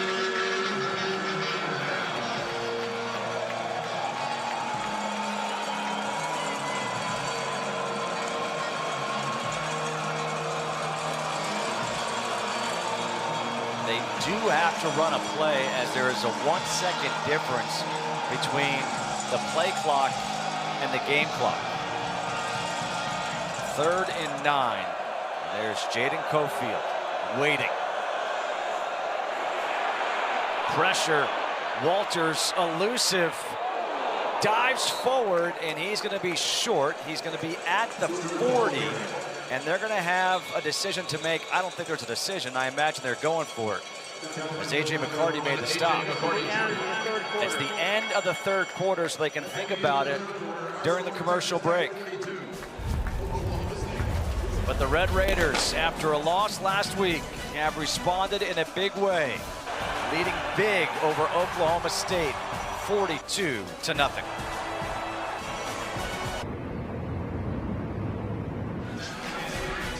It has been all Red Raiders here today. The 14th ranked Red Raiders leading 42-0 as we head to the 4th quarter. Justin Kutcher alongside Dustin Fox.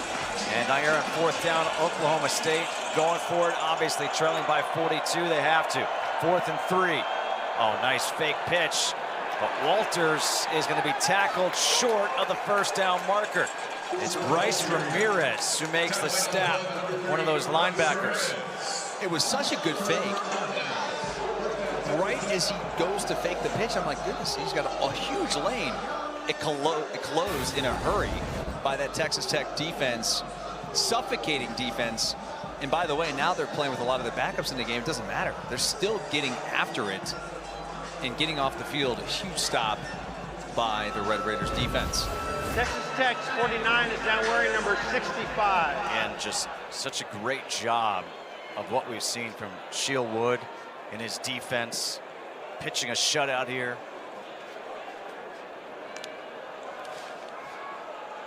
On 1st down the sideline, and that ball is going to be, it looks like they're going to converge, and let's see. He caught it. He caught it.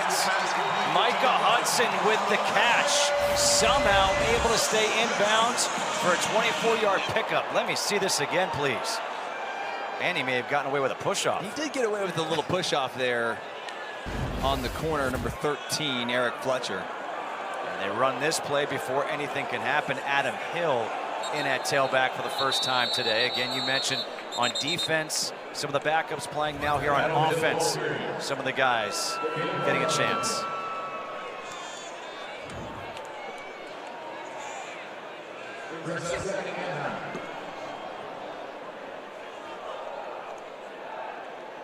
I really wonder if offensively Joe McGuire is saying to Mac Leftwich, hey, just run the ball. No, we're up 42-0. Don't want to have to worry about bringing Barron in. If you look at the radar, you keep the clock moving because there is some a helmet comes off. Weather in the area. And there is a sack. Aiden Kelly with the sack.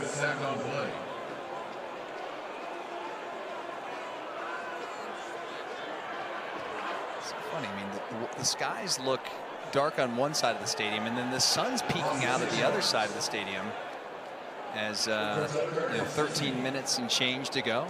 Would you describe it as spooky? I would say that's a great way to describe it on this Halloween weekend. I call this Halloween weekend because next weekend it's on Friday, and then Saturday's November, which is Michael Myers' least favorite day of the year. Although, November as 1st. a kid, you cannot ask for anything more than having Halloween on a Friday. So you can go trick-or-treating after school, stay out as late as you want because you don't have to wake up the next morning. Did you guys growing up have your trick-or-treat always on Halloween? Always. On actually always. Halloween day? Halloween, yes, Okay. Always. Because now, I know. like we have it tomorrow in our neighborhood. Yeah. At least in the evening, We could go all full Mike Leach and have a Halloween candy conversation if you'd like. A friend of mine, Victoria Carson, growing up, she's like, no, you have to have it. You have to have it on Halloween. There's a fair catch is You've always said that about Victoria. Yeah, it's just one of those things, and I can't argue. 42-0. Red Raiders leading.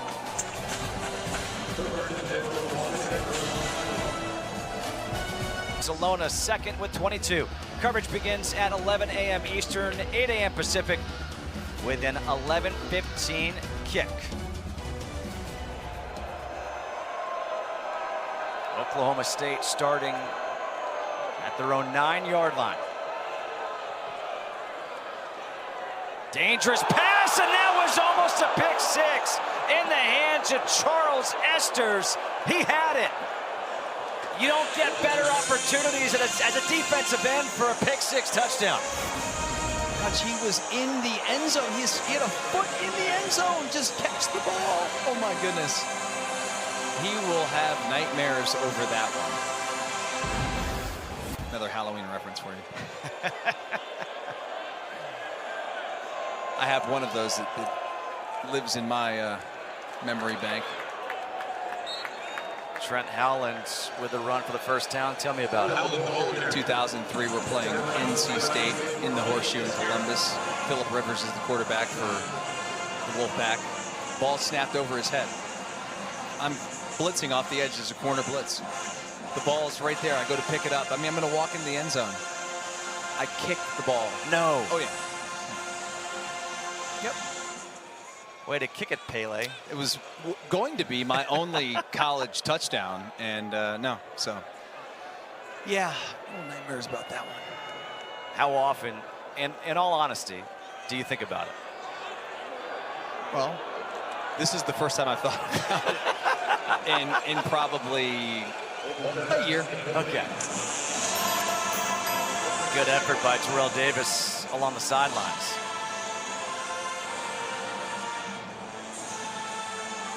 You know, again, we talked about this. How did I not get that? You had some good interceptions. I had 7. But I picked off Cliff Kingsbury there once. you go. In 2002. That's a throwback. How'd you do that? Ask Brad Nessler.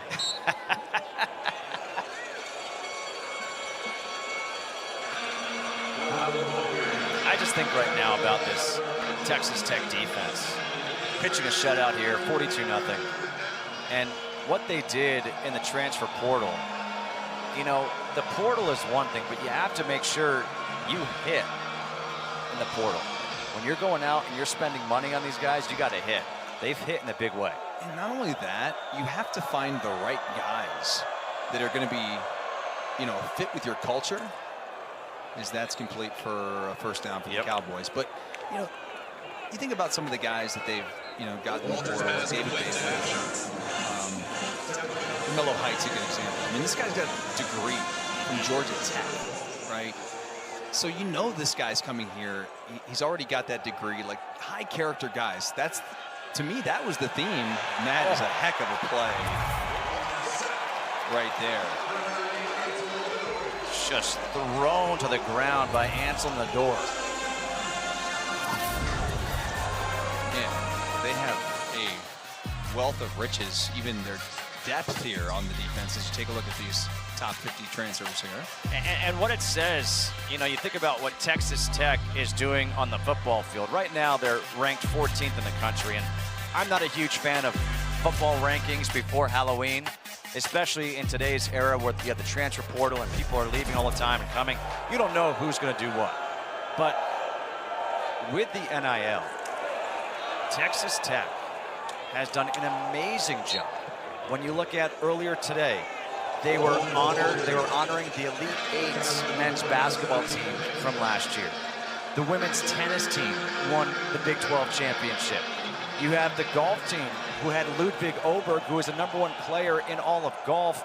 And then, oh, by the way, the softball team went to the national championship last year, lost in the championship game of the Women's College World Series.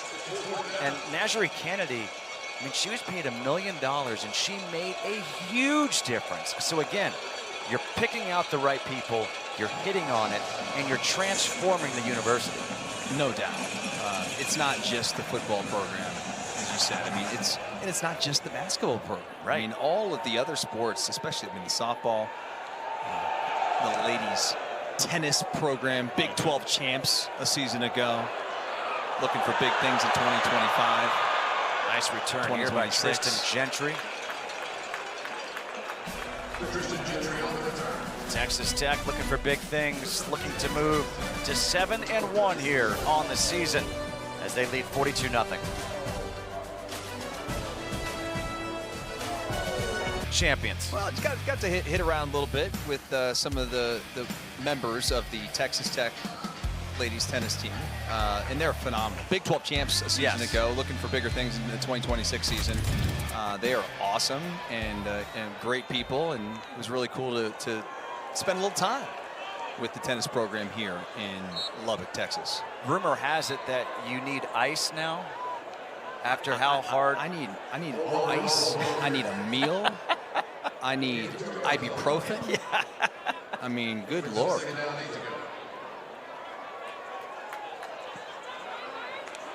Maria kicked my butt this morning. Oliver Miles, the third in at running back, number 28.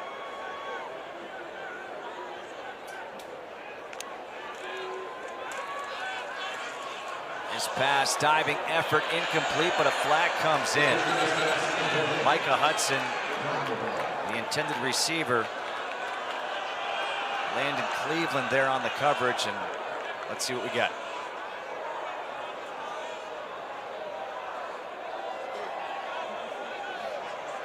Pass interference. Defense number 22. Automatic first down to spot the foul.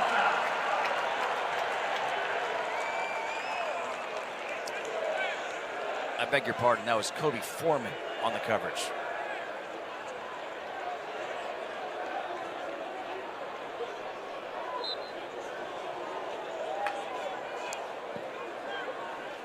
Just about 9 minutes to go here in this fourth. Miles takes the handoff. And right now, the objective for Texas Tech is just to keep that clock rolling.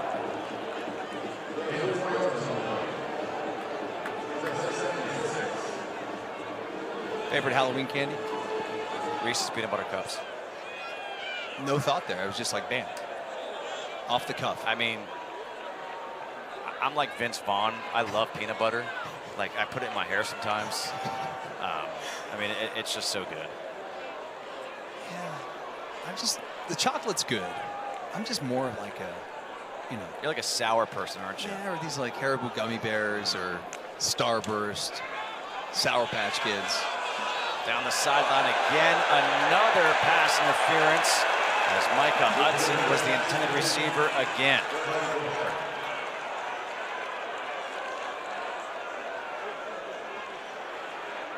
Pass interference.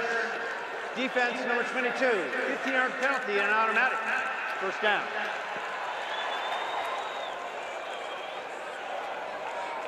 Kobe Foreman once again gets called for the pass interference.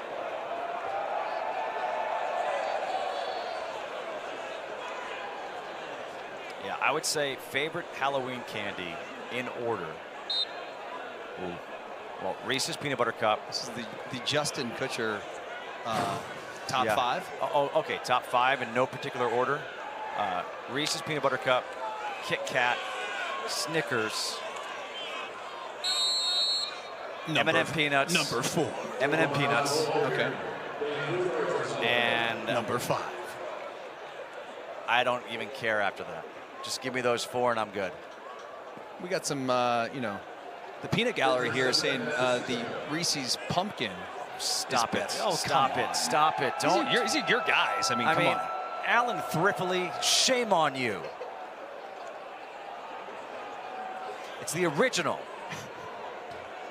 Now Ken Trevor saying 3 Musketeers. What's next? The Milky Way? I did try the Oreo Reese's Peanut Butter Cups. And? Shockingly delightful. Okay, I'm going to throw one out there. It's not a Halloween candy, but I highly recommend it. Staying in the Reese's theme, I believe it's a Reese's animal cracker that they sell at Costco. It is stupid good. Okay. Put that on the list. Honey, get the shopping list out this weekend if you're listening at home. 3rd and 6 coming up here for the Red Raiders.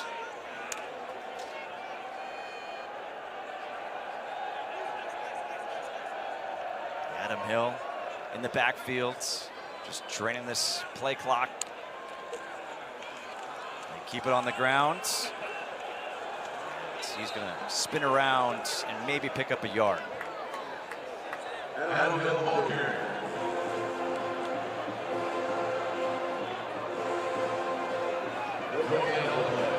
This is kind of a microcosm of the season for Oklahoma State, where they're 1-6, they're down big, and you're trying to just still fight. As Stone Harrington is going to come on to attempt a 45-yard field goal attempt.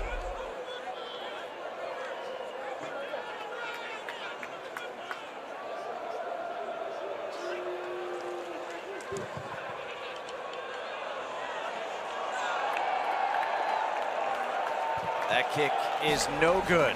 No good. Here by Harrington from 45. 5:51 to go here in the 4th. Red Raiders looking like they're going to 7-1. Universities by donating to the University Athletic Scholarship Fund, supporting all student athletes. Thank you to Allstate. Back here in Lubbock, Texas, look at this. The Red Raiders looking for their first shutout against a Big 12 opponent since October 29th of 2005 against Baylor.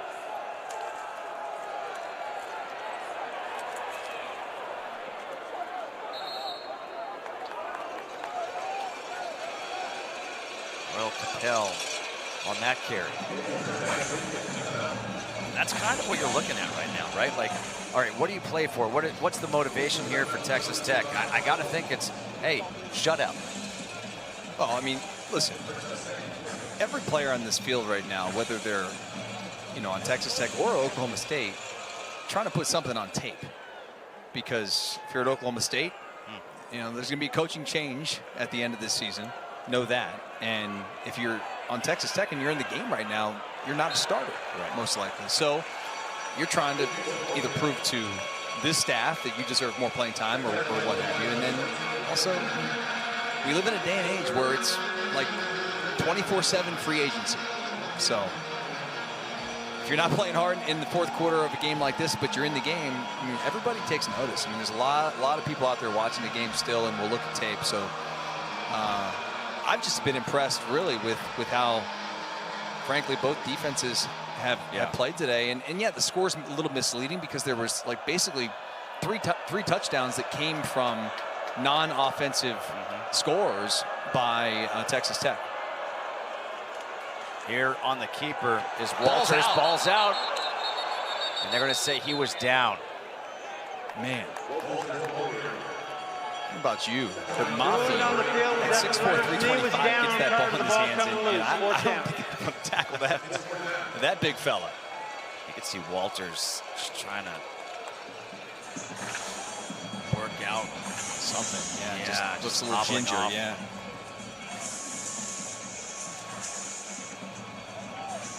Tristan Gentry back now to receive this punt.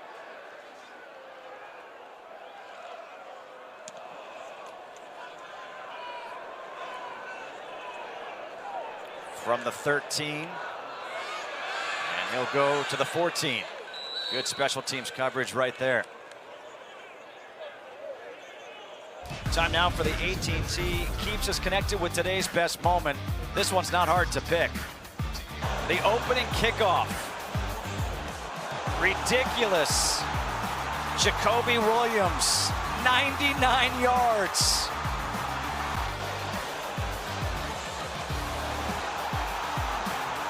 It's a reason, Foxy, why the NFL has made a change to their kickoff, the dynamic kickoff, because that may be the most exciting play in football.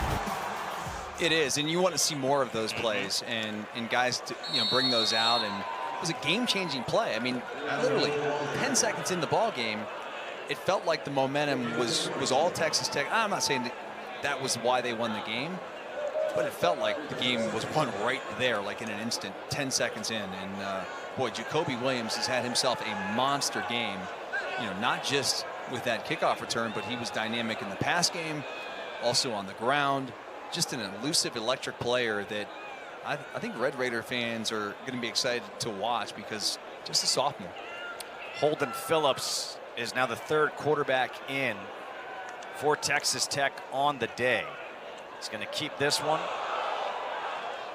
Again, we saw that Baron Morton suited up, was stretching, but the goal for Joey McGuire was that he would not see the field today. And now Holden Phillips from right here in Lubbock, Texas, getting a chance to take the field, which has to be such a huge thrill. Oh, no doubt. And with 3rd and 5 here, they're going to let him put it in the air, I think. Try to get this snap off before the 2-minute warning. Looks like he audibles Nico.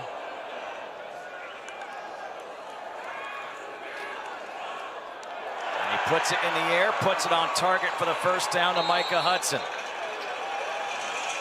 Check to that hot route on the outside. Hot route.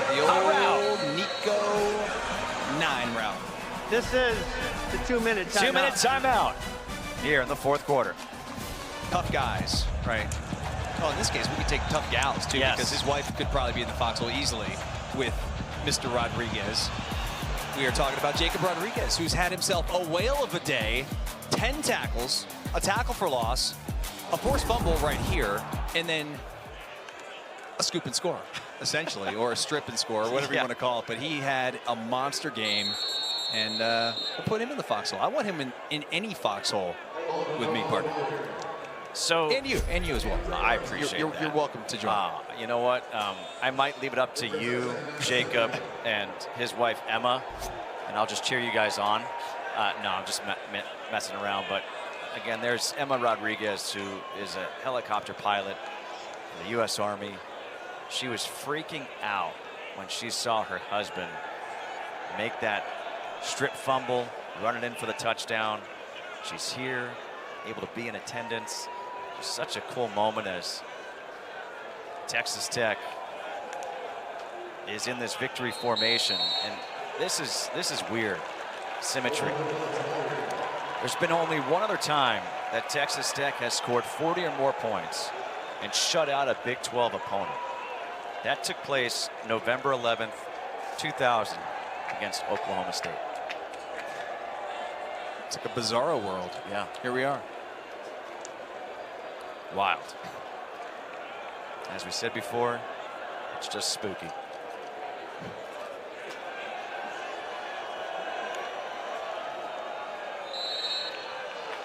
That will run out the clock as Texas Tech, a team that's known for its offense, they put up 42 points, but now known for its defense, a top 10 defense, first shutout against a Big 12 opponent since 2005. What a job there by Joey McGuire as he embraces the interim head coach Doug Meacham for Oklahoma State. I want to know your takeaways from this game. My takeaways are that Texas Tech's defense is legit, like legit good, up there with Ohio State and Miami and the other blue bloods out there. I think they're as good as anybody in the country. And listen, when they're able to get their offense back 100% healthy, meaning Baron Morton is back on the field. Yep. And by all accounts, he's going to play next week. Yep. Against Kansas State on the road, November 1st. And then that big one, BYU, November 11th. I think this Texas Tech team, I mean, there's still a lot of work to do. Yep. It's a tough conference, but I would not be surprised if they're in the college football playoff, you know, come December. Yep, I'm right there with you. And for this team, they had to bounce back after last week's State. They started it in a big way with that kickoff return for a touchdown. For Doug Fox and our entire crew, I am Justin Kutcher saying so long from Lubbock, Texas, where the Red Raiders wrecked them They won 42-0 against Oklahoma State. Have a